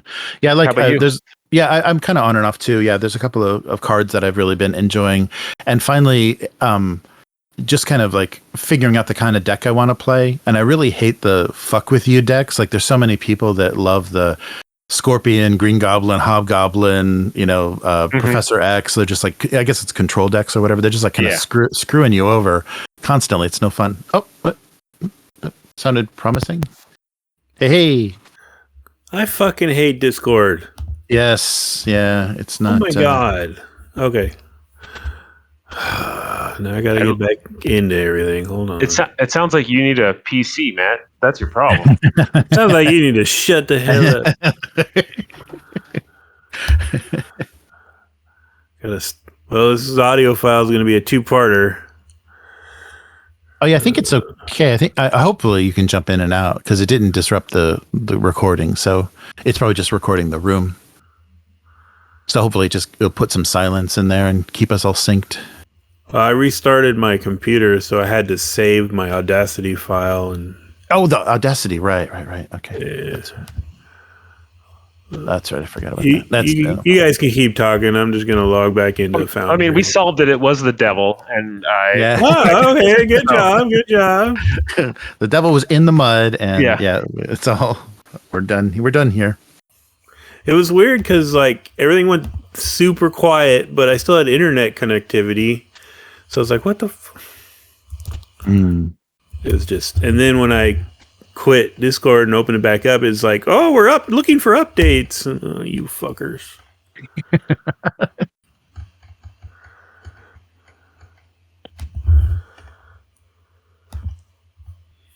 All right, I should be good. I loaded everything back up. And you're not breaking anymore voice-wise, so maybe the update's what was needed.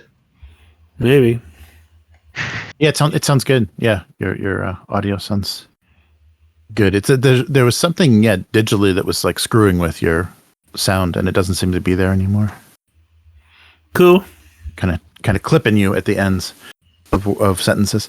All right, cool. So we can kind of move ahead with. So does Nils want to? Aksel rolled a observation to try to get a sense of the doctor and felt that he was legitimate. He legitimately believes that there is some benefit to this. I mean, of course, he's probably doing it partially for the paycheck, but he's also believes that there is a legitimate benefit in this mud. Do you want to roll observation or do anything else to kind of check out the investigation, to check out the room or anything itself? The sanatorium? Well, I mean, Nils is just completely skeptical about this whole idea. So, I mean, I guess from the reason I snatched that menu was because I wanted to kind of determine, like, look at their pricing and try to determine if, if it confirms Nils' suspicion that this is all just a way to fleece rich people. Mm-hmm, mm-hmm.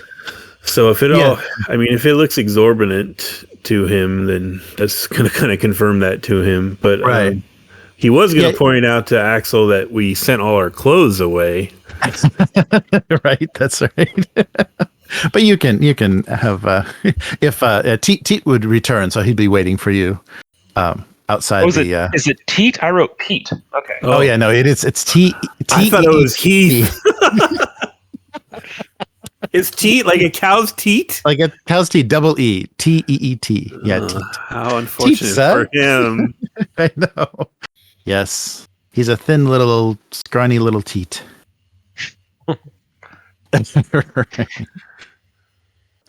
But, how old does the doctor look like? Early 50s. And what's his nationality, since this is such a cosmopolitan area? Oh yeah, Norman. Let's see. I think he would be Estonian. It sounds like, because he has connections with Riga, which would be in the mainland. Okay. Yeah. So he has connections with the larger cities and in Estonia. So I think he's Estonian. Norman, I can't tell. Yeah, but he's been the physician here for the past 15 years. He'll easily tell you that. So he served as a city physician here and headed the sanatorium for that time as well, as it was kind of growing. And you can tell from the menu, it's priced. It is priced to go after a little bit more of a wealthy clientele, and even how the sanatorium itself is appointed. The rooms in the medical wing are more low key and more like a comfortable hospital, but the rooms that down the other wing do seem a lot more luxurious and take advantage of the views of the sea and try to make it a much more luxurious kind of vacation destination. So they do seem to be going after the wealthy, but not ridiculously so. I mean, it's high price, it's but high end. Yes, It's high end sanatorium. Luxury. Yes. Oh yeah, that was something else. I realized that it's a sanatorium, and so those are the health ones. The sanitariums are the crazy people ones. That's right. Yes, sanatorium. Okay. Yes. No, I think Nils is gonna kind of keep it to himself until it's just him and Aksel, and then he's gonna get super skeptical. Okay. All right. And so you do notice before you're shown your room, and we'll kind of hand wave some of this, kind of move stuff along because we don't really have any. My plan isn't to stay there right now. My plan is to check in basically wherever it is, and then go to the church because we're there like in the morning. Oh, right. Yes. Spend the day around town and then come back this evening. Oh, okay. Okay, very good. Yeah. Okay, so you're given a key. So the doctor turns around and gives you a key with a number on it to your corresponding room, and so we'll have you stay in the health wing, as I'm afraid the other wing is very occupied at this time. There's not a vacancy, so we'll have you stay here. So let me give you this key, and you notice that there is a board of keys behind him that would access all of the rooms in the medical wing, and so you can leave leave anything that you have now with you, and return at any time, and just let the nurses know at reception when you would like to schedule a bath. Excellent. Thank you. I look forward to it after the drudgery of today. So wait, we're staying in the health wing? Yes, yes. And which wing is booked up right now? The kind of the other, there's two wings, and the I guess we'll say the west wing. The west wing is the health wing, and the east wing is the more luxury tourist vacation area. So we're getting the less nice area. Yes, it's less nice, but unfortunately, I apologize. If there's something you'd like me to do, I may be able to secure by this evening. I may be able to secure a room in the other wing if you wish, but it will make your stealth rolls a little bit harder. This is fine. This is fine. We're only going to be here for a few nights. Thank you. I look forward to this day.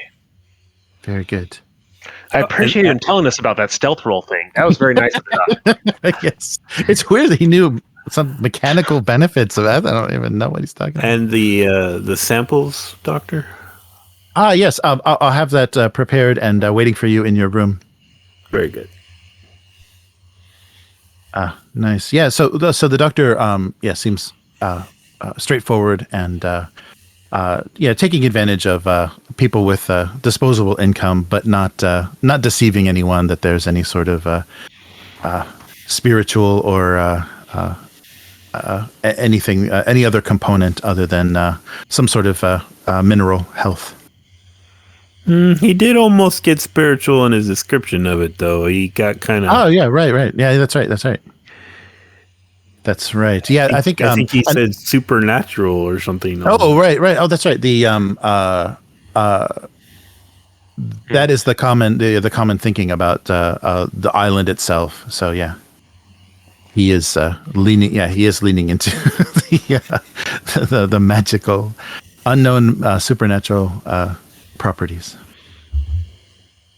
We will head back out, wait for Teat to show up, and then I'll tell him we're going to the church to meet Father Cornelius. Very good. Very good. So I hope that things went well. Were you able to see the Countess? No, but I hope to see her tonight. I'll be staying here tonight, so when this is all done, we'll probably need you to take me back here. Oh, very good. So what shall I tell Count Hugo? I guess you wish to try the miraculous mud of Arnesburg? I hope that this may be a little presumptuous, will have me for dinner tonight, and then I will retire to the hospital. Ah, very good. I will let him know. It is a bit odd, sir, that we're not paying our respects to your uncle upon arrival. Yes, well, I'll wait till Teat gets back up and is driving the carriage or cart or whatever carriage it is, and let's tell him. Yeah, well, I'm trying to get a read on the situation and see if there's actually something supernatural here before I engage with him directly. And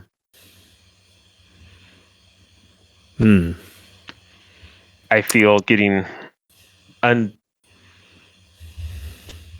much as I can, unbiased views of the priest and her current state will be best for us determining what's actually going on. Because it's possible that she is just suffering from this postpartum sorrow, or she may be truthful in what she is saying. Vaesen take on all forms. We don't know all of them yet. Of course. What I should have checked on is I wonder where my young nephew is at.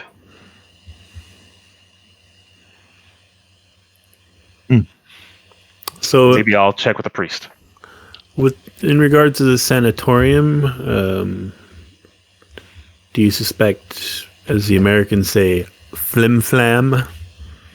Oh, well, flim flam. Interesting. It's funny rolling off the tongue.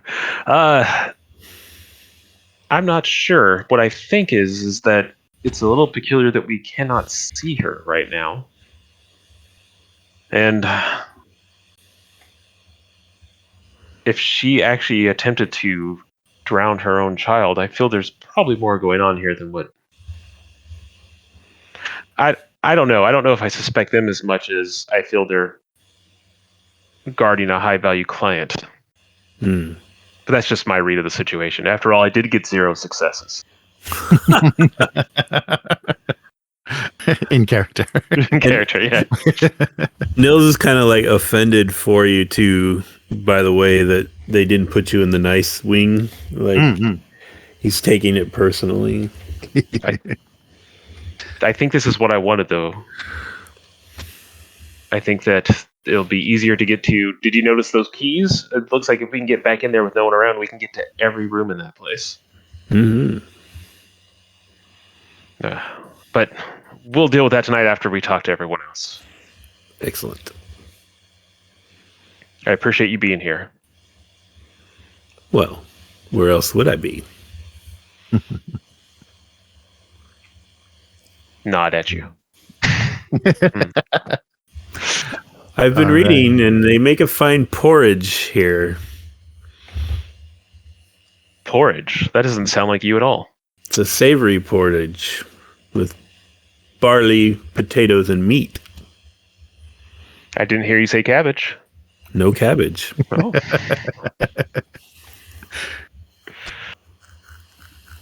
Nice. So yeah, the coach arrives. So continues along that main road that the sanatorium was on, and you actually it makes a turn. You're approaching the Karzeling residence, but then it makes a turn north. Psych. And you can see the onion dome spires of the Church of St. Nicholas.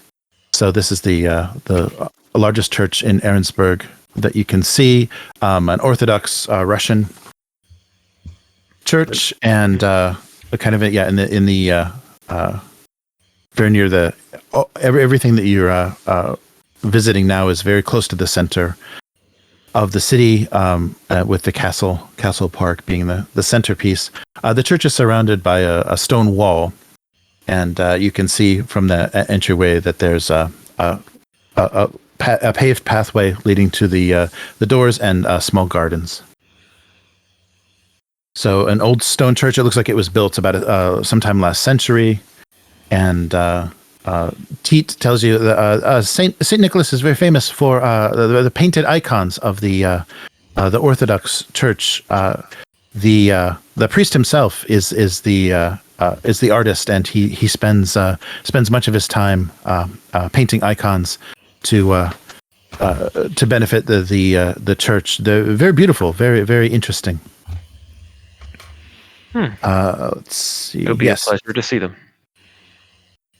Very good. And actually, as the carriage approaches, you see Father Cornelius is actually in the garden. He has been walking around the grounds a bit and notices an approach and kind of waits to see what you are up to. And from the look of him, he's seems to be in his 40s, wearing the orthodoxy, the priest robes of the orthodoxy. A lot of black and a big hat. Yes, yes, and a large ornate. And a huge crucifix. Yeah. Yes, right. They like them big. Yes. So he has a quite a stern look. Definitely appears to be of Russian descent, and so it doesn't look particularly friendly as you approach. But nothing beyond, nothing that might not just be his Russian heritage. Okay, I'll. Shall I introduce you, sir? No, I say no. I think it's more appropriate that I greet him myself, and I'll kind of step forward and mime out the best I can of like appropriate greeting. It's like kind of bow to him slightly and put my hands out and Father, bless how I am Aksel Olafrsson, cousin to the Count. Not yeah. Do you? I'm here. He asked me to come to counsel him regarding his wife and his son, and I come to you now for counsel. Very good. It's a pleasure to meet you. I am. What is my? I'm Father Cornelius. Please, would you follow me to my room or meet inside the cathedral where we may discuss inside the church. My room inside the church where we may discuss what you've come to speak with me about. I assume it is Agnes von Kaiserling, her condition. I'm yes. Very concerned about her family and especially the well-being of their new child. So he leads you to his room inside the church. There's a small desk there, and you also see an area where he's displayed many of his painted icons, and then also kind of the work area where he paints them. The kind of a small easel where the wooden icons are painted. There's quite a few of them. So he is quite prodigious. Is this an old church? It's about 100 years old. They're built sometime last century. But it would probably, I mean, in terms of the island and this town, it's probably newer. It would Christianity, came is a more recent arrival here. The Russian Empire establishing the Orthodoxy. So the church appears to be 18th century in its design, and has the onion domes of the Russian Orthodox Church. So he continues. So I have quite a tender friendship with Agnes, the Countess. She in fact rescued me. I was in the park after many hours of my painting, and I collapsed. Sometimes I forget to eat. I don't drink water. I am in such a state. I feel like I am so close to God when I'm painting. And walking in the park, I collapsed, and she helped me up and was able to give me some water, and we began a conversation. And she explained the concern she had about the feelings she was having, the isolation she felt. Her husband, of course, spent so much time away with his studies. And so we began a friendship, and I consoled her. And I think that I may be the best acquaintance she has in this town since the Count relocated them here. She's been lacking friendship, and during her pregnancy felt very isolated. So we spent many hours speaking in the church grounds, and I'm very concerned about the safety of her family, and of course she is a member of our congregation. I've only received letters from my cousin, and Did you meet her before she was pregnant, or was she already pregnant when you first met?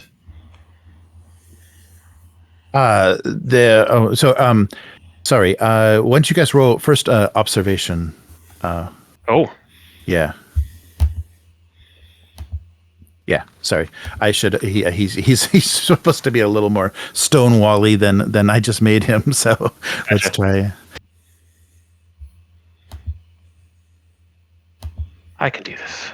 One. Yay! So at first, one again. Nice. So at first he was a bit silent and stone faced, and led you into the room and just kind of sat with you. And as he, and I did try to I didn't do a good job of explaining, but I did try to actually do the orthodox, yes. I kissed his hand and did all that stuff when we first met type thing. I tried to be as I'm down with your business as I could with him. Yes, yeah. So that definitely softened him to talking. So he led immediately into his relationship with Agnes. So they've been here long enough. Yeah, let me get the timeline. Yeah. So before she was pregnant, that was when he rescued her. She rescued him in the park. So that's where they started. So her social interaction and everything in the town has mainly been focused around the church and her acquaintance with the Father Cornelius. Yes. So yeah, that's okay. Good. Yeah. So real quick, Nils is gonna kind of interrupt, put a hand on Aksel's shoulder, and say, "Sir, I think you gentlemen have this well in hand. Would it be all right if I walked the grounds and admired the art?" Yes, of course. I will see you out there. I'll try to act like I don't care and brush him off. Yeah. Okay. So Nils is gonna just snoop out as much as he can while they're in there talking. Okay. And probably whistle a traditional Swedish military marching tune. Nice. All right. Yeah, and the father, after Nils leaves, the father seems to be a little less guarded, and because you kind of approached him appropriately, he says, "I wish to speak with you confidentially. I believe that the Kaiserling child is not just in trouble, but is in fact bewitched or possibly possessed. There's something very unholy that has happened to that child, and that demon or whatever darkness has taken him must be expelled." What has happened that would make you think this? He's but a child. What could he have done? I think it is best for you to see for yourself. He is currently with his father at the Von Kaiserling residence. You will immediately understand what I am saying. I will be going there after we leave here. Is there any trouble or history that I should know about the family? Something that would have sent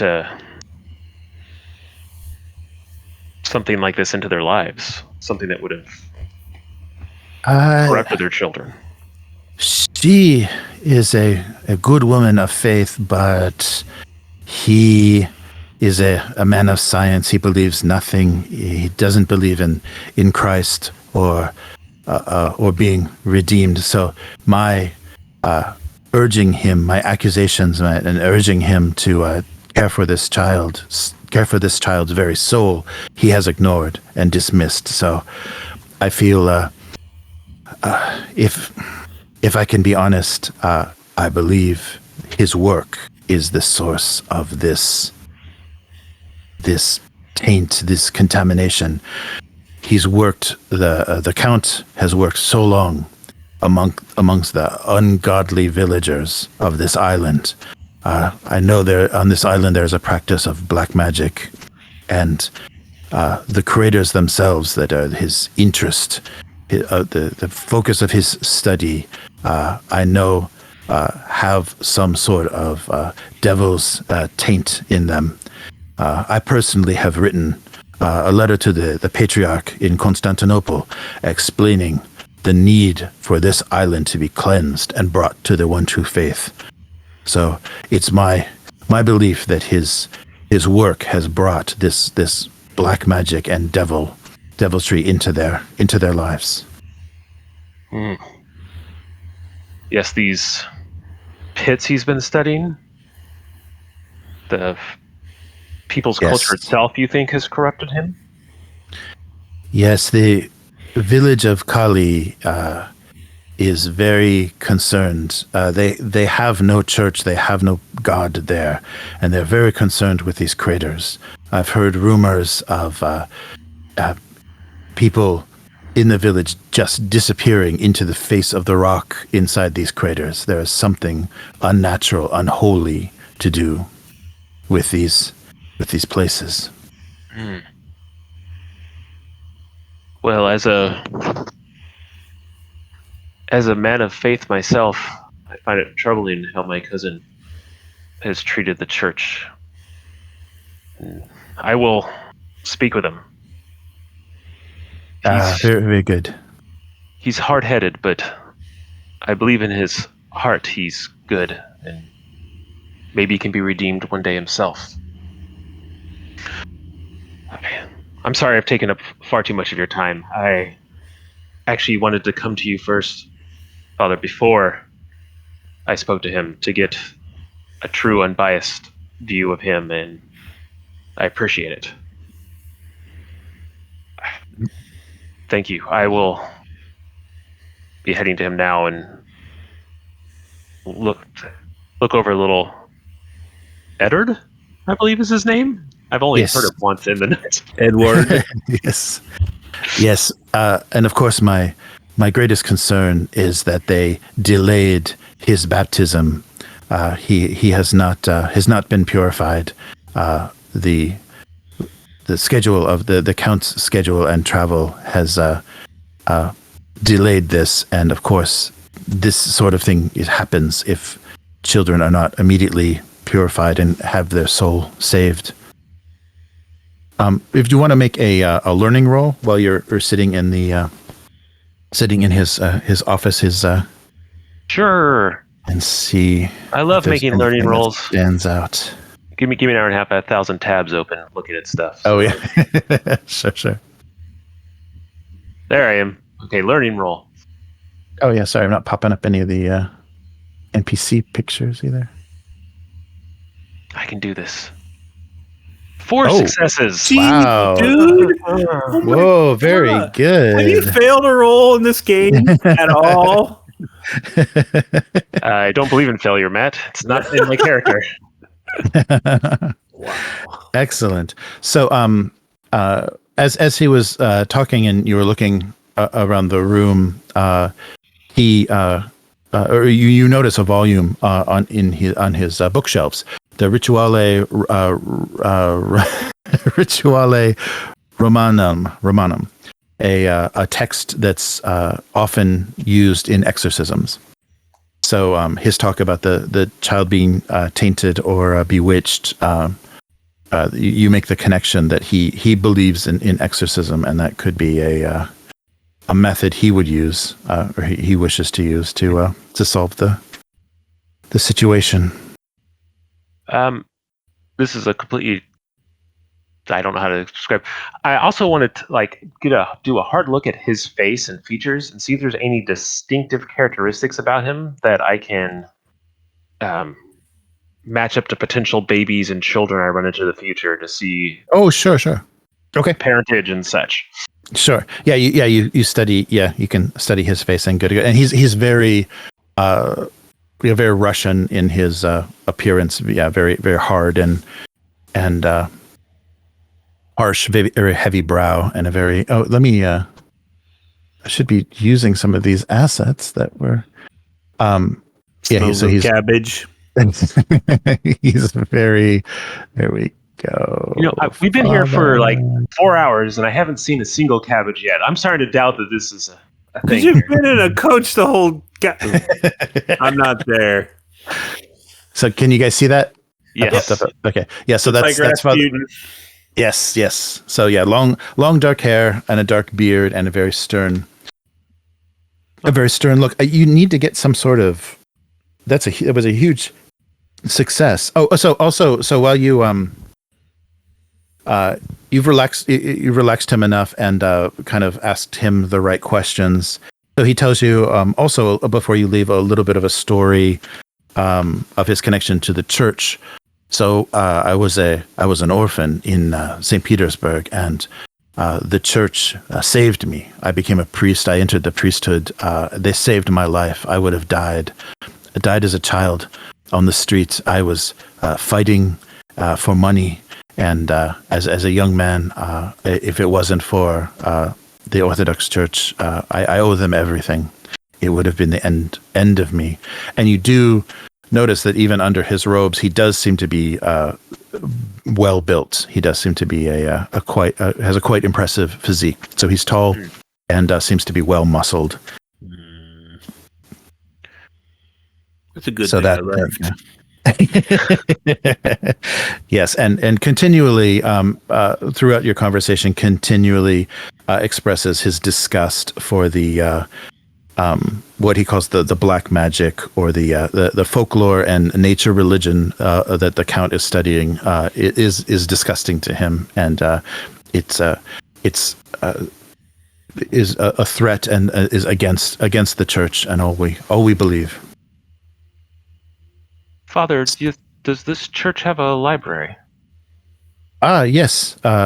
We have a small library. If you would like to see some of our texts, we have.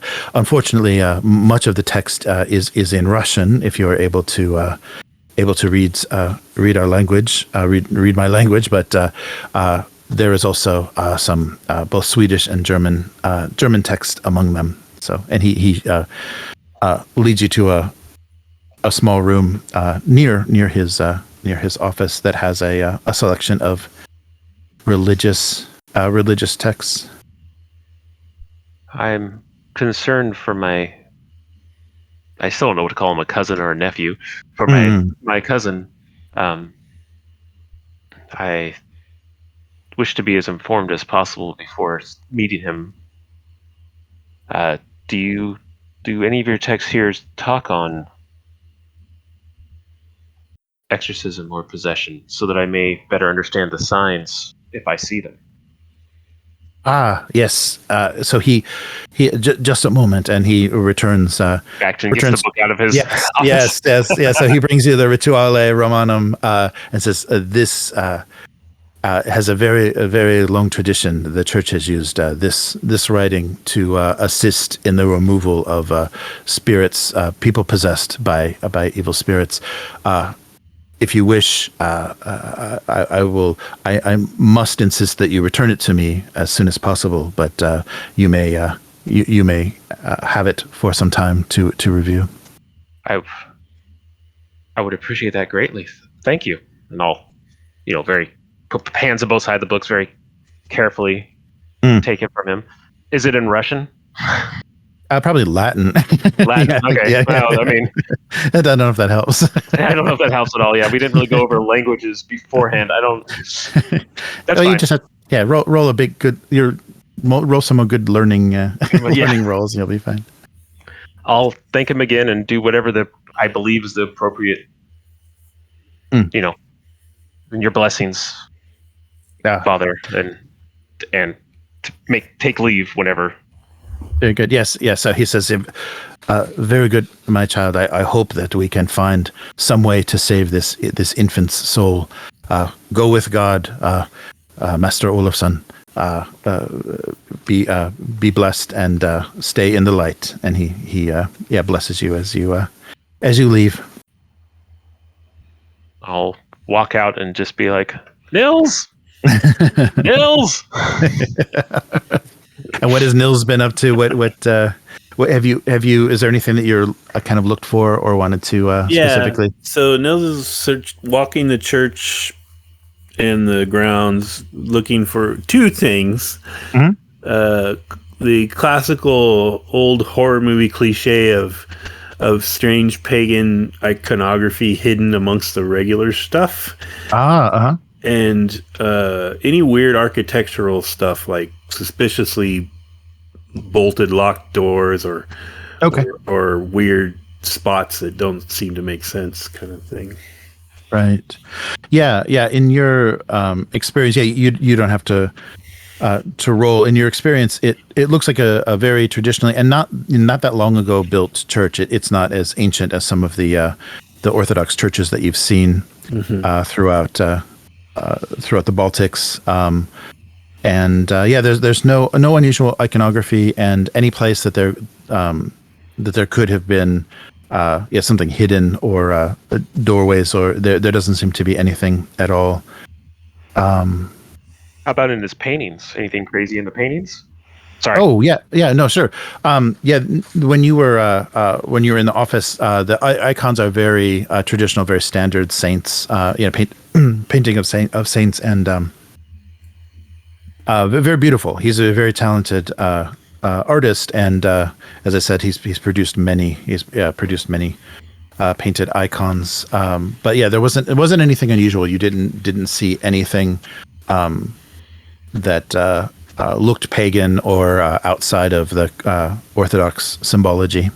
Okay. Yes, he seems to be legit. Nils has just a built-in distrust of Russians, so he's he's just looking for evidence, basically. Yes. All right. So do you guys want to head to the residence? What's next? So yeah, Teet is waiting for you at the coach outside the gates of the church. Well, when I meet back up with Nils, I'll say maybe you can ride up top with Teets on the way back and get a read on his opinion of my cousin. Oh, okay. The child? The little guy? Well, he's the only one we have access to right now, and any information we can have. I haven't seen this man since I was in single digits age. I have no memory of him. Right. I don't know. How old is the child now? The baby is only 2 months old, but Teet, the guy that's the valet. The valet. Yeah. So asking about the count, what Teet knows about the count. Oh, isn't he your uncle? I was calling him uncle, but he addressed him cousin, so I think they're like the mother's brother's kids or something. Yeah, sorry. Gotcha. Yes. Okay. That'll be fun to edit around. Uncle. Yeah. Oh, of course, sir. That if that's what you'd like me to do, that's what I will do. May I make one comment, sir? Always. The only Russian I've ever met that I could trust was the one at the end of my bayonet. And that is all I'll say about that. Noted, and I would not approach this one with fisticuffs. He looks like he could fight back. How do you mean? He told me himself that he used to fight on the streets, and he's not a small man.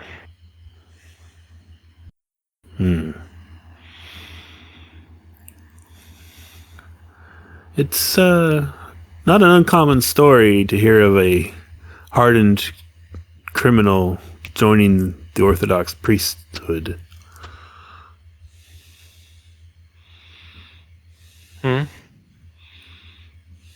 How old was he? He was like 40, you said? Yeah, he looks in his late 40s, yeah. Late 40s. So maybe showing some gray hairs, but not any major streaks or anything in his dark hair yet. We're in a foreign land, all the way here in Estonia. Mm-hmm. Watch. Be careful. Don't act. Don't smash things that don't need to be smashed. Well, I have no intention, sir. I'm concerned for your welfare. That's my only purpose. I appreciate it, and as always, I know you will be there for me. Barring ghosts jumping full, absolutely.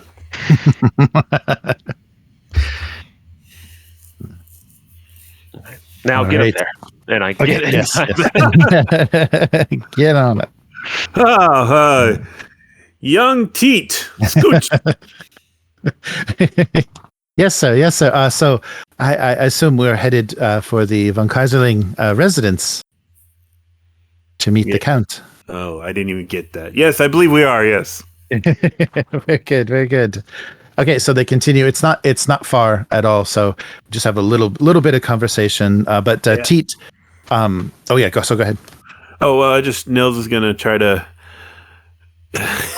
Even though the age difference is ridiculous, he's gonna kind of try to talk to him like, we're both in the same game here, lad, servants and all. So tell me about your master and all these strange goings on. Yes, the Count is absolutely brilliant. His work, his research, and the dissertation, the book that the writings that he published have become quite famous. Recently, his obsession with the old songs has been a little strange.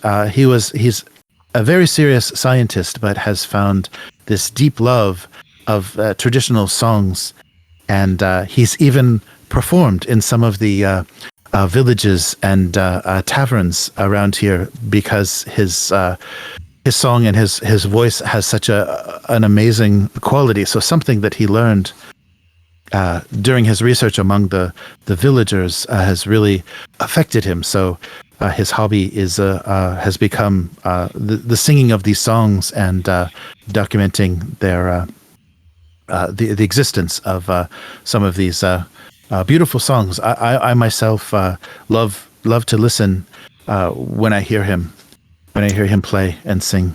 Are you a local boy, Teat? I came here with the Van Kaiserlings back when they first arrived for the research. So I'm from the Baltics. I'm Baltic German by descent, and I've worked for the Van Kaiserlings almost my whole life since my whole working life. And when he sings these songs, are they in Estonian or Finnish, or how is he? What is yes, he has made some translations into Swedish, but he also has sung them in the original. I think it's Estonian. I don't know. It's a very, if it is Estonian, it's a very old dialect, a very old version that he sings. But it's so beautiful. It's the melody and not the words that have such an effect. Hmm. Has he always sung like this, or this is a new development? Not before the island. So I think it was part of, along with his research of the craters, he found this love for the local music, and he acquired an instrument, one of the traditional instruments that he uses to sing. It's like a small mandolin, but the shape is wrong. Wrong? It's very sharp, like it was made from a jawbone of a large animal. Mm-hmm. And how do you feel about all these stories about the restorative qualities of the earth or water hereabouts?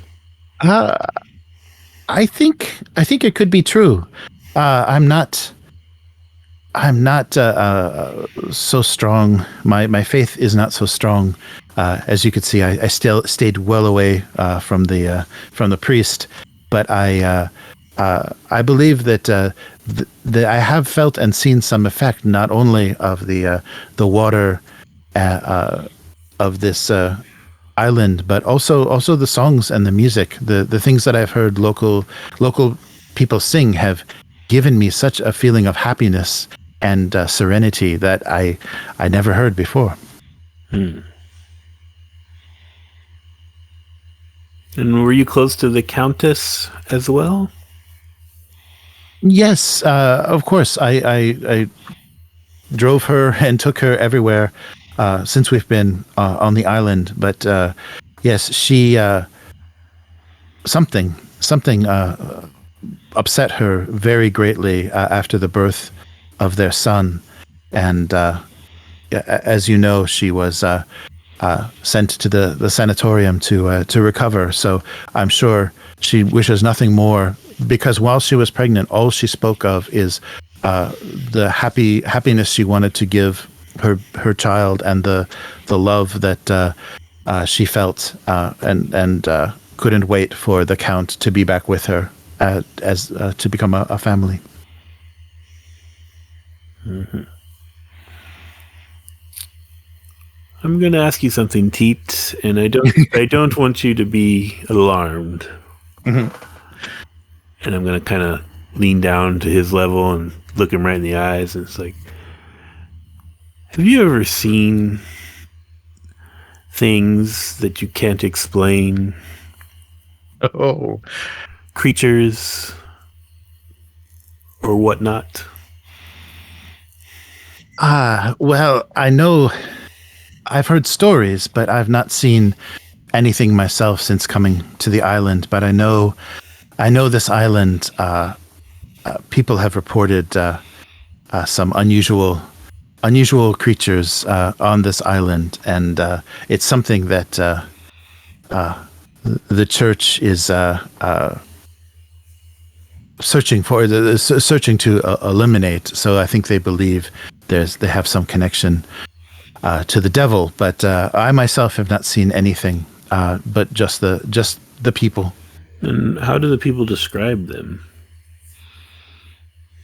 Well, I've heard that there are creatures with tails. There are creatures in the forests that sometimes at night are attracted to the craters near the village.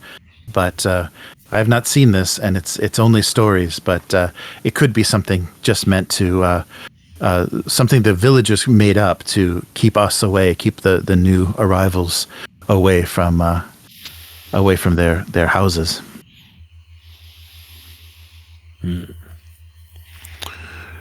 That's a good lad. Thank you, Teet. Very well. We have arrived. So, yes, the coach turns of the residence, and let's see here. Where is there? Should be a nice description, right? Very good, sir. Okay, wait. I know that there is. Is there? Oh, sorry. If I'm trying to gauge his sincerity, is there?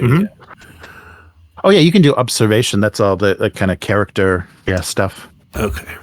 80. Yeah, if you want to do that. Yeah, that would be good. Wow, they assume 1. Oh, you got one? Okay. Good. Yeah, he seems completely honest and very, very innocent. He probably has not done much more than serve the von Kaiserlings, and he doesn't look very critically at things, and will almost believe anything he's told. He seems to not to be quite innocent, and nothing suspicious about him.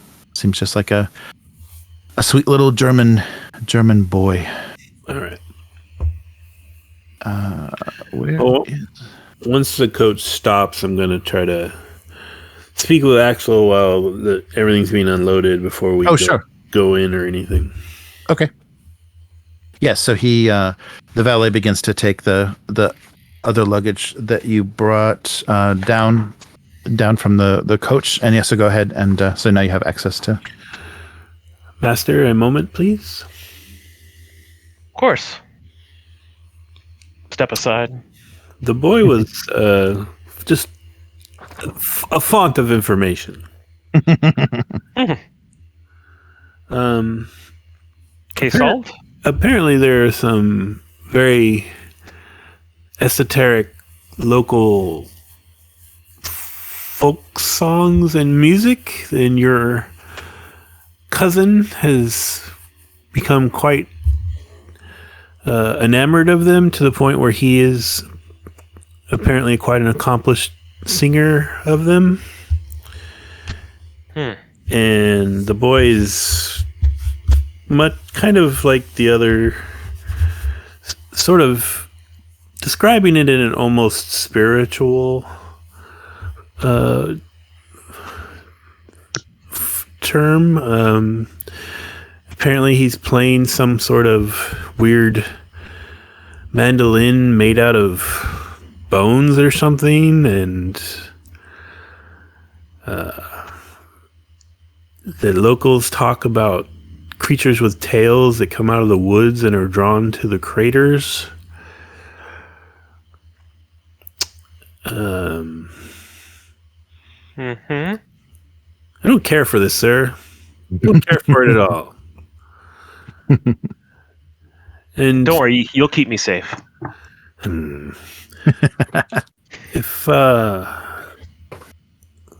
were to just check all the boxes here, I'd say we're in a classic people meddling with things they shouldn't be meddling with situation. So every situation. Just about. I would advise avoiding the soil and water treatments until we have a better understanding of all of this. Yes, I believe I've developed a rash and it would be quite uncomfortable to take a mud bath tonight. Excellent.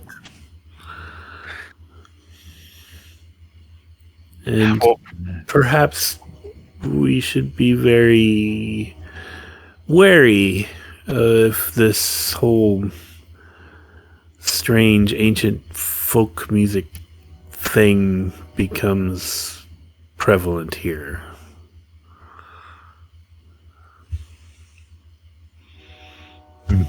Noted. Creatures with tails, did he describe them more? No, he's never seen them himself. I tried to determine if perhaps he had the sight, and I don't believe he does. But he did mention they were drawn to the craters. And while we're on that subject, sir, craters? Oh, yes. They were here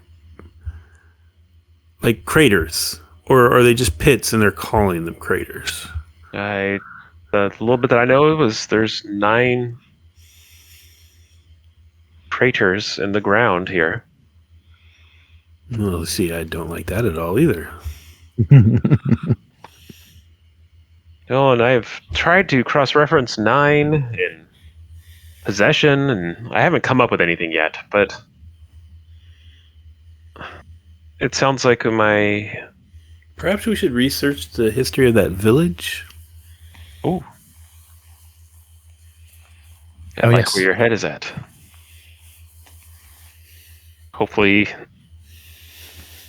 my uncle's estate will have some local lore written, though these folk have only been writing things for 2 weeks these days? I don't even know what's written down, but can't believe not writing things down. Anyways, I understand we will have, I'm hoping, dinner with my cousin. I will meet my young cousin, and while we're on that topic, the priest implied that just in his presence we will know why they think he's possessed. So keep those eyes of yours open. And where is the child, Edward? He's here with. He's here.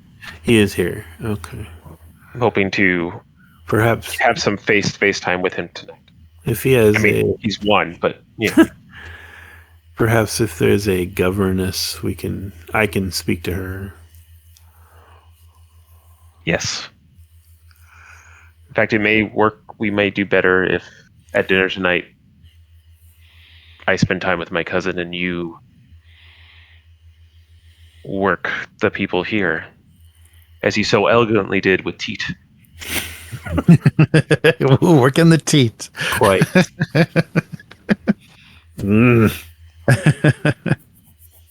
All right. Okay. So, Teat unloads the coach and leads you in. So the first thing you notice when you arrived is that the residence is right on the castle park with beautiful views of the castle towers and the walls. The residence itself is a stone building. It looks to be about a 6-room stone house with a lovely garden of hollyhocks. It's a beautiful summer day. So you are led inside, and right away in the main living room, as you approach the residence, as the door is open, you hear music. So you hear a stringed instrument, and Teat leads you inside and points to the direction of the living room that has a large bay window, and sitting in front of that window with a kind of a triangular stringed instrument in his lap, singing, is your cousin, Count Hugo von Kaiserling. Von Kaiserling is singing a song, and you can understand the words. So it must be a translation of something that he had read. So he's singing a song, and here are the words that you hear. So I won't sing them, I'll just recite them. But one and a two and a three. So the words you hear from his song are: quick the heavens are burst asunder, quick the vault of Ukko opens, downward drops the wayward fire child, downward quick the red ball rushes, shoots across the arches of heaven, hisses through the startled cloudlets, flashing through the troubled welkin, through 9 starry vaults of ether. And as soon as he notices you, he puts down the instrument and stands to greet you very warmly. And Hugo says, "Welcome. I'm eternally grateful that you have come all this way. Dear cousin, I've tried to understand what has gotten into Agnes. I worry about her so much. I hope there is something that you can do. The priest that she has been acquainted with talks nothing about devil possession and evil magic. I just want my wife to be okay and for her to return to us to be with our child."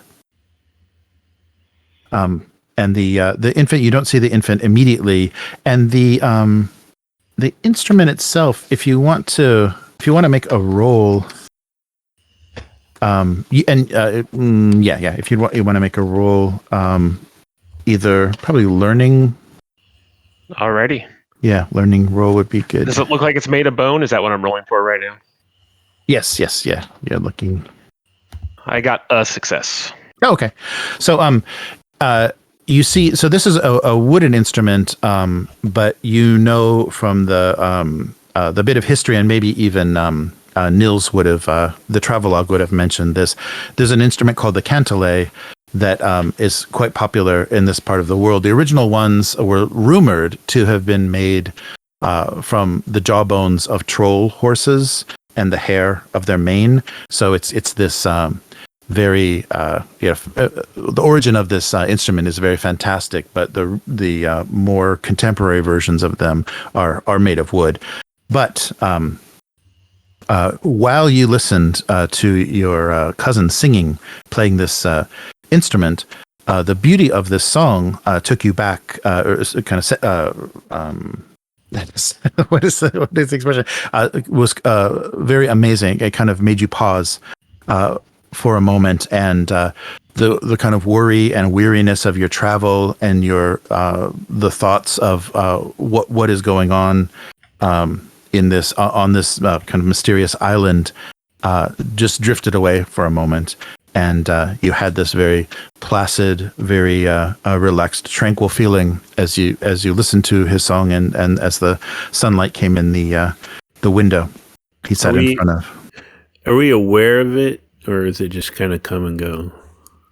Oh, you're aware of it while he was singing. You had the effect, and I think Teet tried to kind of describe that. It was very similar to what he described. Is that it just has this this calming feeling, just kind of takes over while you hear. When I get that sense, I'm kind of put my hand on Aksel's shoulder and be like, steady on, sir. Be wary. Good. Just I won't say anything. Just. Oh, sorry. All right. So, I'll greet my cousin. Tell him that I'm glad that he called out to me and that I'm here to help. I would love to meet my young cousin. Of course. Oh, here's Hugo. Boom. Yes, of course.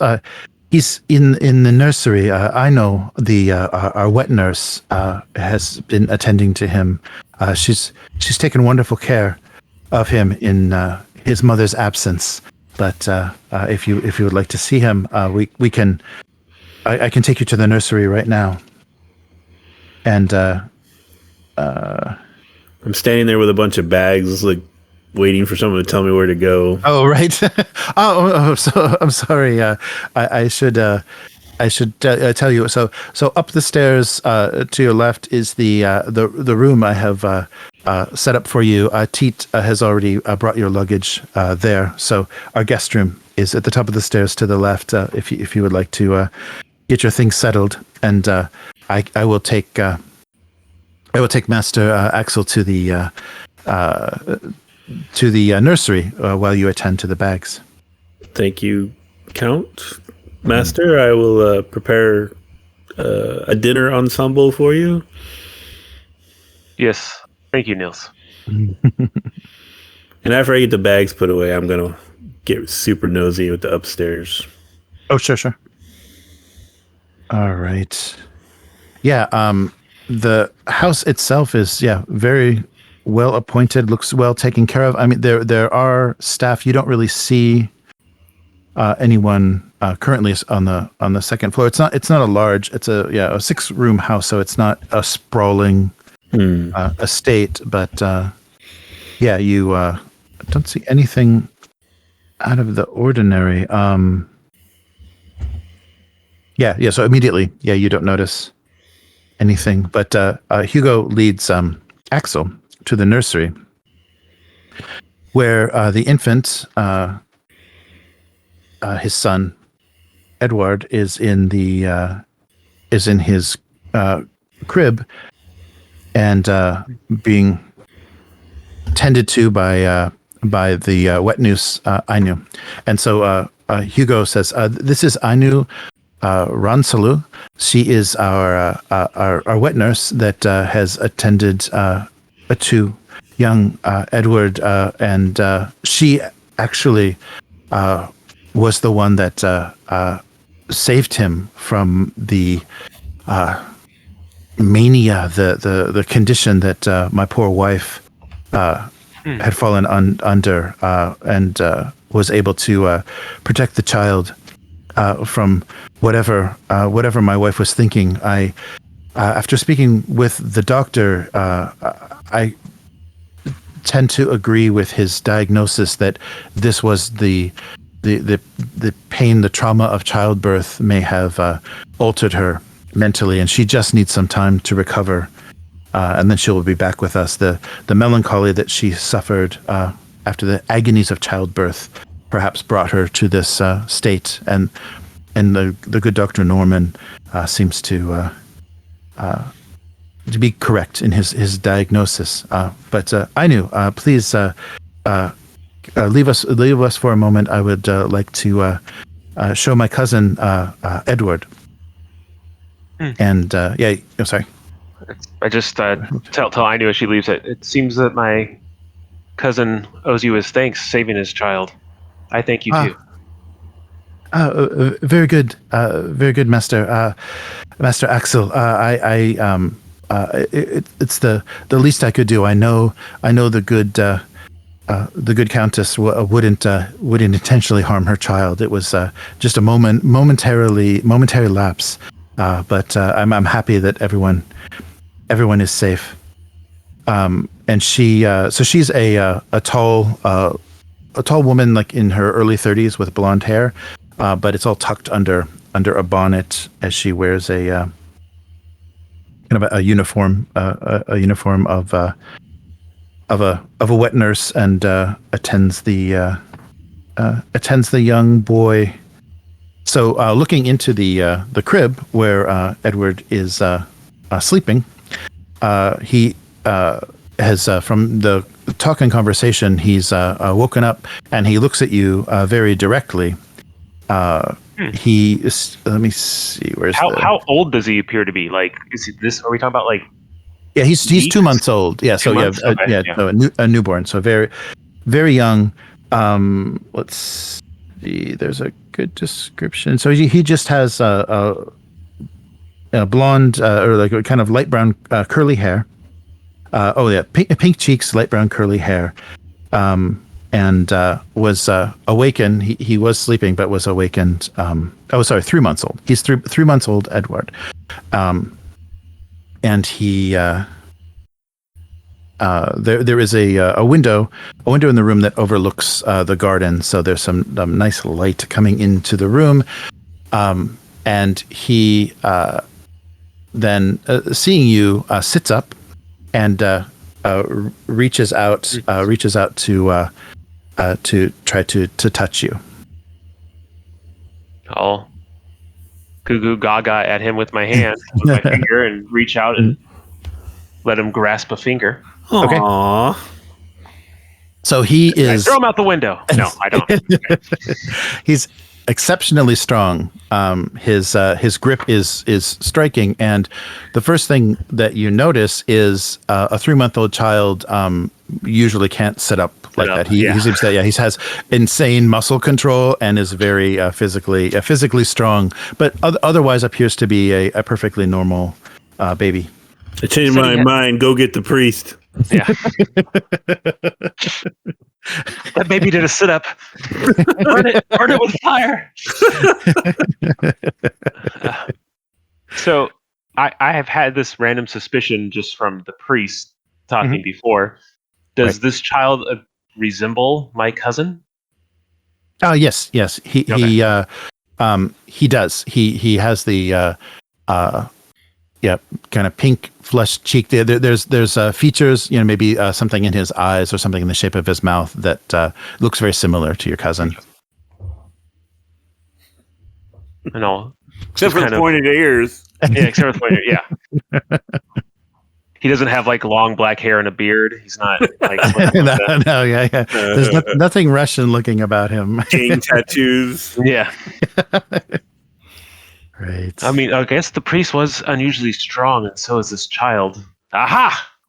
All right. There it is. I'll just kind of like, if he's looking at me, I'll keep making eye contact with him, and hello there, little Edward. Just make pleasant baby talk at him, basically, for a few moments, and then kind of try to take my finger back. Uh-oh. It's going to be a strength challenge. No, there's no stats. He's gonna It's a close combat roll. Yeah. He's gonna do a bam bam and throw you around the room. Yeah, so he lets you have your finger, but it's if he wanted to keep it, it seems like it might have been a bit of a challenge. Okay. But he's very attentive. He looks at you directly in the eyes. So he has a kind of intensity and a focus, but a very sweet look on his face. Nothing unusual. He's not immediately, obviously, a demon-possessed child. Right. Yeah, there's no... his head doesn't spin or anything. All right. So I said, well, cousin, your child is quite handsome. He's going to lead your family well someday. Oh, thank you so much. I just want his mother to be back with us, and I think all will be well. Well, I hope to go see and talk with her this evening. See how she's doing. You weren't able to speak with her earlier. Oh no, I don't know that, do I? Yeah. Okay, that's right. I hope so as well. I hope that she's made some progress at the sanatorium and will be recovering soon. Yes. Well, it's been many years since we've spoke. Tell me, I know we're meeting under stressful times, but tell me of your life and the good things of it. Tell me about this folk song you were singing when I entered and what you've been studying. And basically, I'm just trying to get him to too long didn't read. Tell me all about his life that's been going on over the last few. Because I'm trying to tease him for information of what he's been doing. Mm-hmm. Yes. So my research with the Uppsala University has brought me here to study the craters. It's very fascinating. The geology of this area is quite unique, and what was originally thought to be volcanically created depressions in the island, I suspect are actually the results of meteors striking here. It created these nine depressions, these 9 craters around the village. So I spent the Kali village was where I spent most of my time researching, and I don't know if you've read, but my dissertation that was published at the university involved both the origin of these craters and also the connection of the island's songs and folk tales related to them. There's a very strange idea here, a very old idea, that song is able to create things and that the world and life was created by song. So there are some that still believe of this magical power of music, and of course my study of the ancient songs and tales has kept me here for many years. Well, they are quite beautiful. I can see why you would be interested in them. I have not had a chance to read your dissertation. Do you by chance have a volume of it here I could read? Oh, of course. Yes, I have a bound copy, and of course you can have access to my notes as well. There's many details that I was unable to include for the sake of brevity, so you can see everything that I've come across. It's quite fascinating. It sounds it. And I don't have any real specific questions to ask, so I'm just going to kind of schmooze with him and sure get his copy of his dissertation and see how like starry-eyed he is. Does he seem like present? Yeah. He seems definitely worried. He's nervous. Like his tone in the letters he still has that concern. He doesn't. His logical mind doesn't understand. What's happened to his family, and the incident with his wife and the baby has left him very nervous for the future of his family. And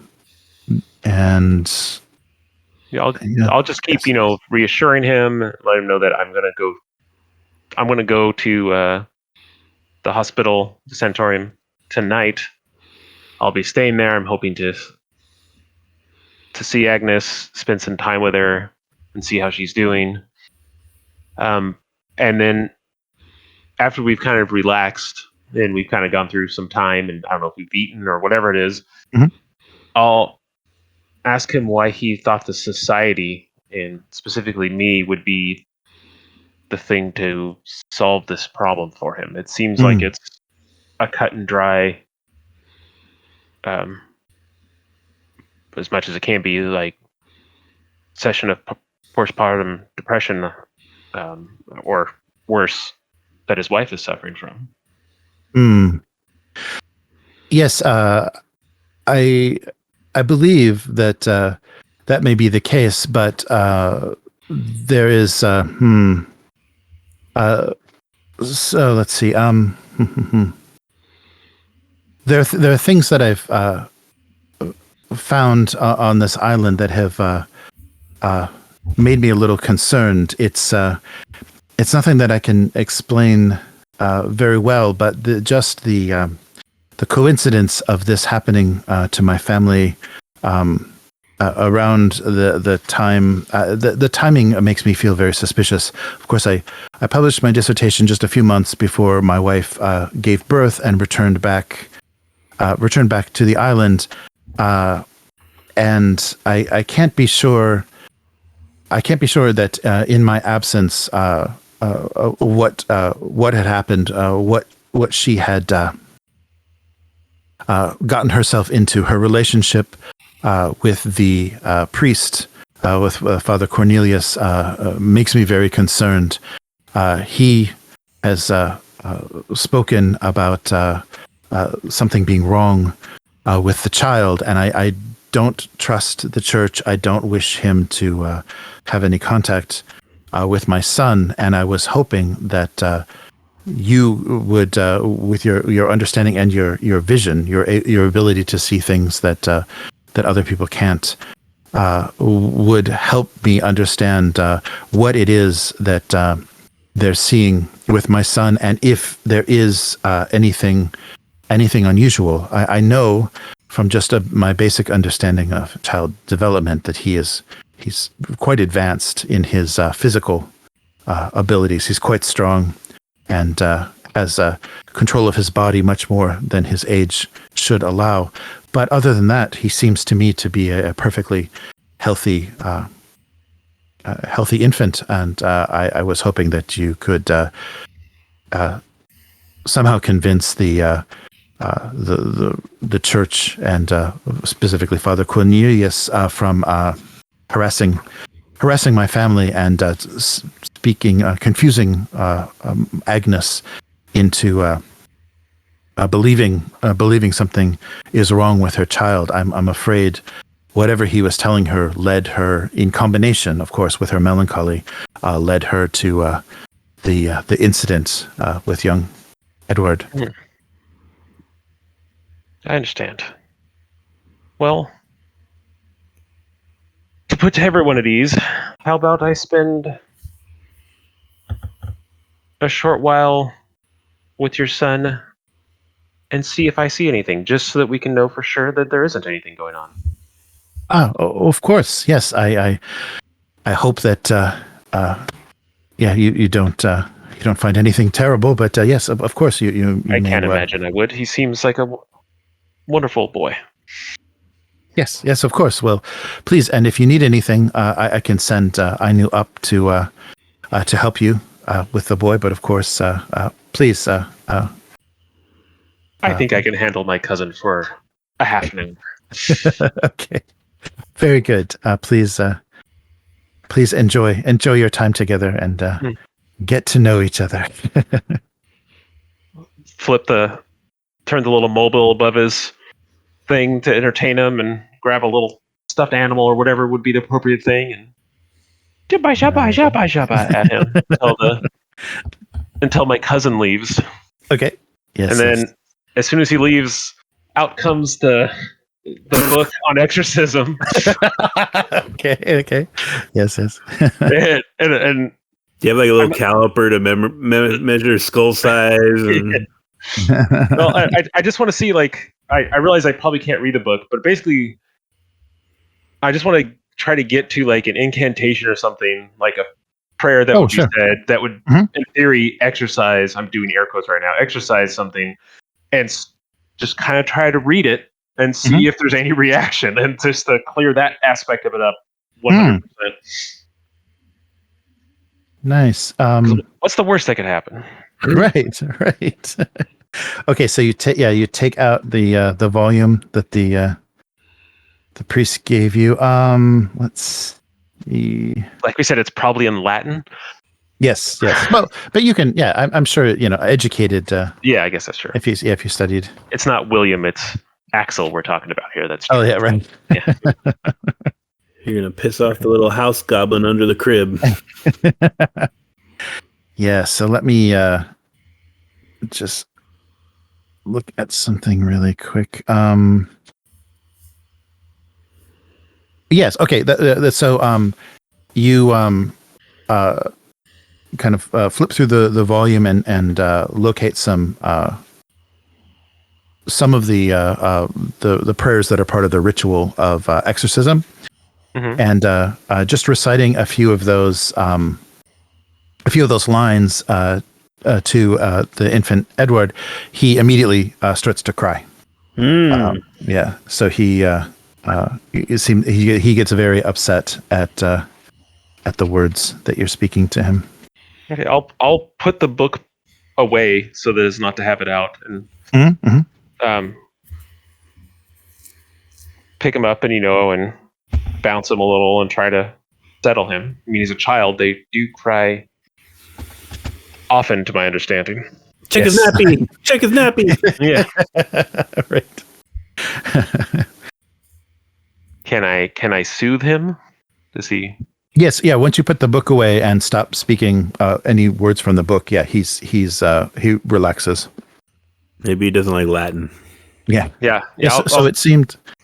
I'll put him back in, and I'll just say, kind of get this Halcite Bronium Ragna Terra Canto di Ragna. Start kind of whisper to him again, just but in like a cute baby voice, and see if it upsets him again. Right.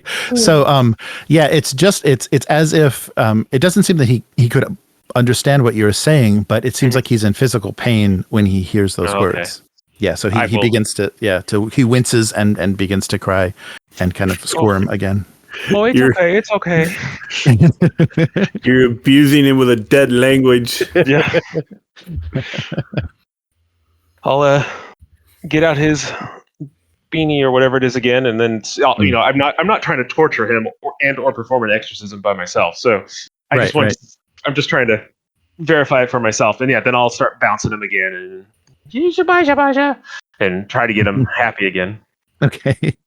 And so just hearing the cries, I know has run up. You hear her kind of come up the stairs and enter the nursery, and I'm bouncing my thing. I say, I think he's hungry. He's getting a little fussy. I see. I'm sorry, Master Aksel. My previous experience has made me very nervous about the well-being of this infant, and I also apologize. My accent is not very good. I'm from here. I can't. My Swedish is not very clear. I hope that you can understand my words. I can. You speak it wonderfully. Thank you very much. If you'd like me, I can take the boy. Yes, of course. I'll boopty and hand him over. Mm-hmm. I'll say, so have you been a wet nurse before this, or is this your first? No, this has been my trade. My trade for a long time. I have children of my own that I see on Sundays, but otherwise I stay here with the von Kasserlings. Oh, that must be hard.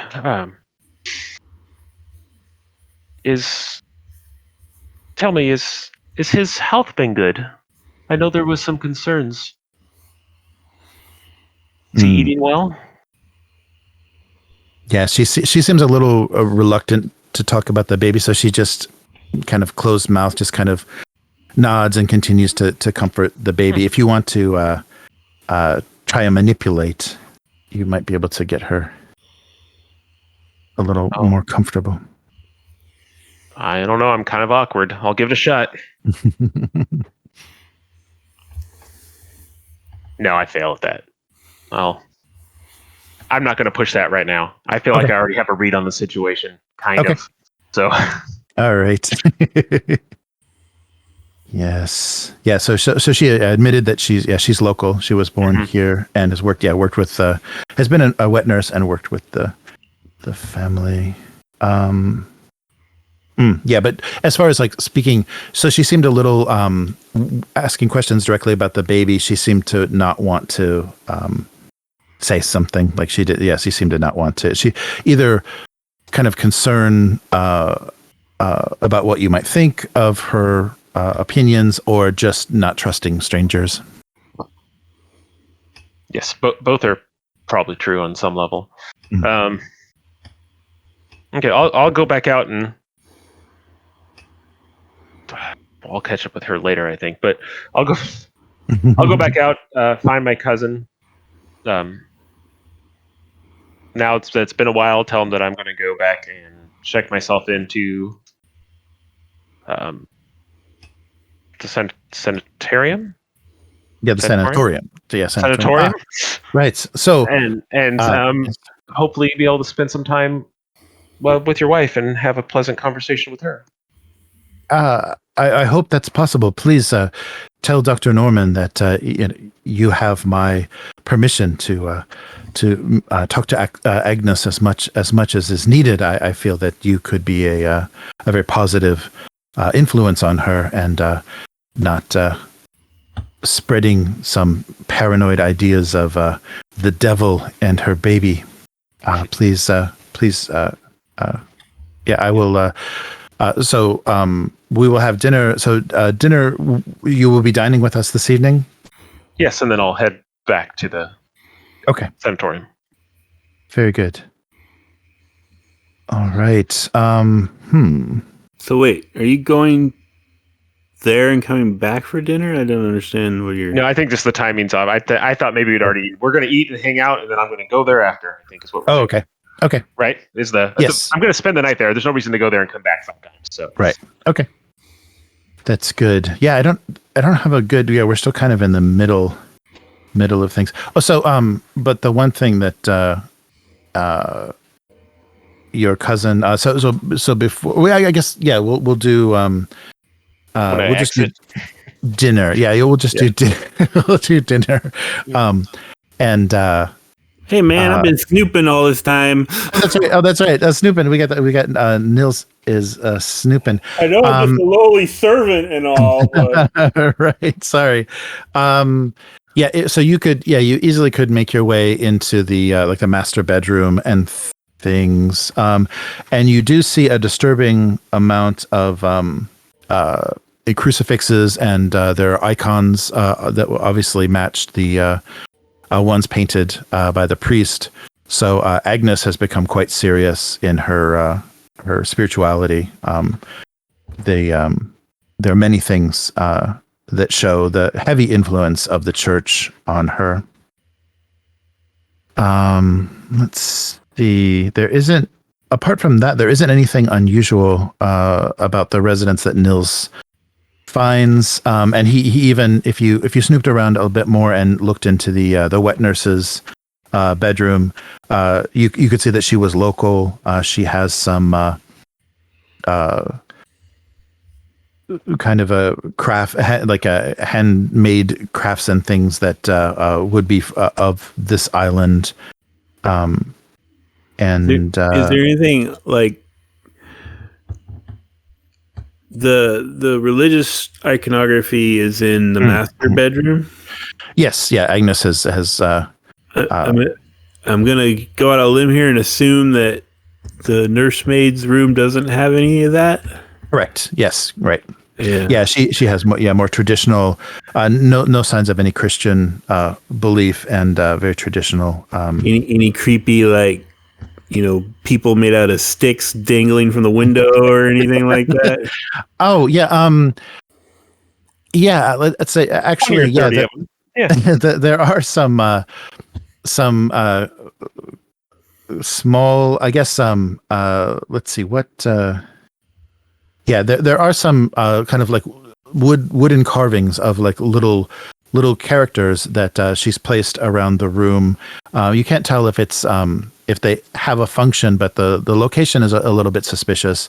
But yeah, she has some. There are some small wooden carvings of just very exaggerated, like creatures with very exaggerated features, like big noses and pointed ears and very long pointed chins. Would my reading of the travelogue and my previous experience allow me to try to discern what those might represent? Yes, yeah, definitely. Well, let's roll. Actually, yeah, you probably wouldn't need to roll it because you already have the. Well, let's do it anyhow, just in case, because it can be more or less. Yeah, it can be. You might get more than one success. So yeah, give me a just a learning, and if you want to roll, yeah, just a straight learning is fine. My learning sucks. Okay. Do you want to use that bonus thing? thing? Yeah, you can use the bonus now if you want. Or if it's, yeah, I don't know if you want to. I assume you can't do that retroactively, right? No, yeah, it's, yeah, I think you have to declare it before, but you can declare it before a push as well. And you have to, but it's once per session. And so we're getting pretty out of time, so. Okay, I'll use it. It's cool. Okay. It's 2 dice, right? Yeah, add 2. Yeah, add 2 to that roll. Well, Nils is gonna go ahead and get angry. Okay. Oh, okay. Because he feels like he's not doing anything useful so far. Oh my god. Oh. All that anger. What did it get you? Yeah. Well, and so because he's angry, he's literally going to grab one and put it in his pocket. Oh, okay. Okay. And just that works. Head back down and see what the master's up to. I understand that they have a good porridge here with no cabbage in it. Is that right? Mm-hmm. Barley, potato, and meat. Yes. So I guess sauerkraut is off the menu then this evening, my cousin. Yes, my indigestion. All right. So yeah, you have a wonderful dinner. The food is amazing, and there's actually really good beer as well. And most of the entire meal, the Count does not stop talking about the village. He's the Kali village. He keeps going on and on. We must see it. I must show you. And if you think this food is good, you should try the food at the inn in the village. For months I ate nothing but that village food, and it's amazing. It's invigorating. It's vitalizing. I had amazing amounts of energy, and I could spend long hours in my research. So he goes on and on about how wonderful the village is, and how you must see it before you leave. I'm interested in all things unique and strange in this world. Mayhap later this week. Very good. Very good. We've come to a conclusion with your wife. You can take me there. Yes, of course, Agnes. Yes, of course. Yes, she's a priority. We must get her back. And after dinner is finished and they're clearing, the servants are clearing the dishes, he asks if you would let him sing for you again before you retire to the sanatorium. Of course, I would love to hear another one of these songs. All right. Nils, can you go prepare my bags for the trip? Absolutely, sir. We should probably. I'll look at my little watch and like, we should probably leave promptly, sir. Just a song, just one song, and I'll leave you to to retire. And so this time the song is you don't understand the language of the song, so maybe not an untranslated, more direct version. He's trying to maybe show off his ability to sing in this very ancient language. And the same feeling happens. You feel so relaxed and so relieved. And actually, the meal was quite revitalizing as well. So you feel quite strong and healthy, but very serene and relaxed. Yes, and so a very interesting effect, a very unusual effect of both the combination of the food and the music. And so if Nils is going back to the room, is there anything that you want to do? It's and it's after dinner, so the sun is going down. Is there it's dark? Nils is going to be super suspicious now, especially since he couldn't identify that little figure. Oh, right. So I'm going to in the room that was supposed to be ours, I'm going to look for anything odd, including under the bed and things. Okay. Yeah, you don't see anything left in your room, either Christian or kind of old religion. Any unusual characters or anything? They seem to only be present in Aino's room. Then I'm gonna probably hustle out with the bags. If I can hear the music, I'm gonna start humming as I. Okay, and you okay? And I'm looking for Teat. Oh, okay. Well, before, young Edward was in his crib in the nursery while you dined. So he's not floating or anything, is he? He ate earlier, but you do hear him making a little bit of noise, some cooing and just baby noises as you before you leave the second floor near your room. Does it sound like he's doing it in response to somebody, or are you just making noises? He seems like he's reacting to something, but you can't quite tell if it's a person or something. He's reacting to something. Yeah, he's having. Is the door closed or ajar? Or it's open. Yeah. Oh, it's open. Yes. Okay. I'm gonna just sort of before I walk into the doorway, kind of peek around the corner and look in. Okay.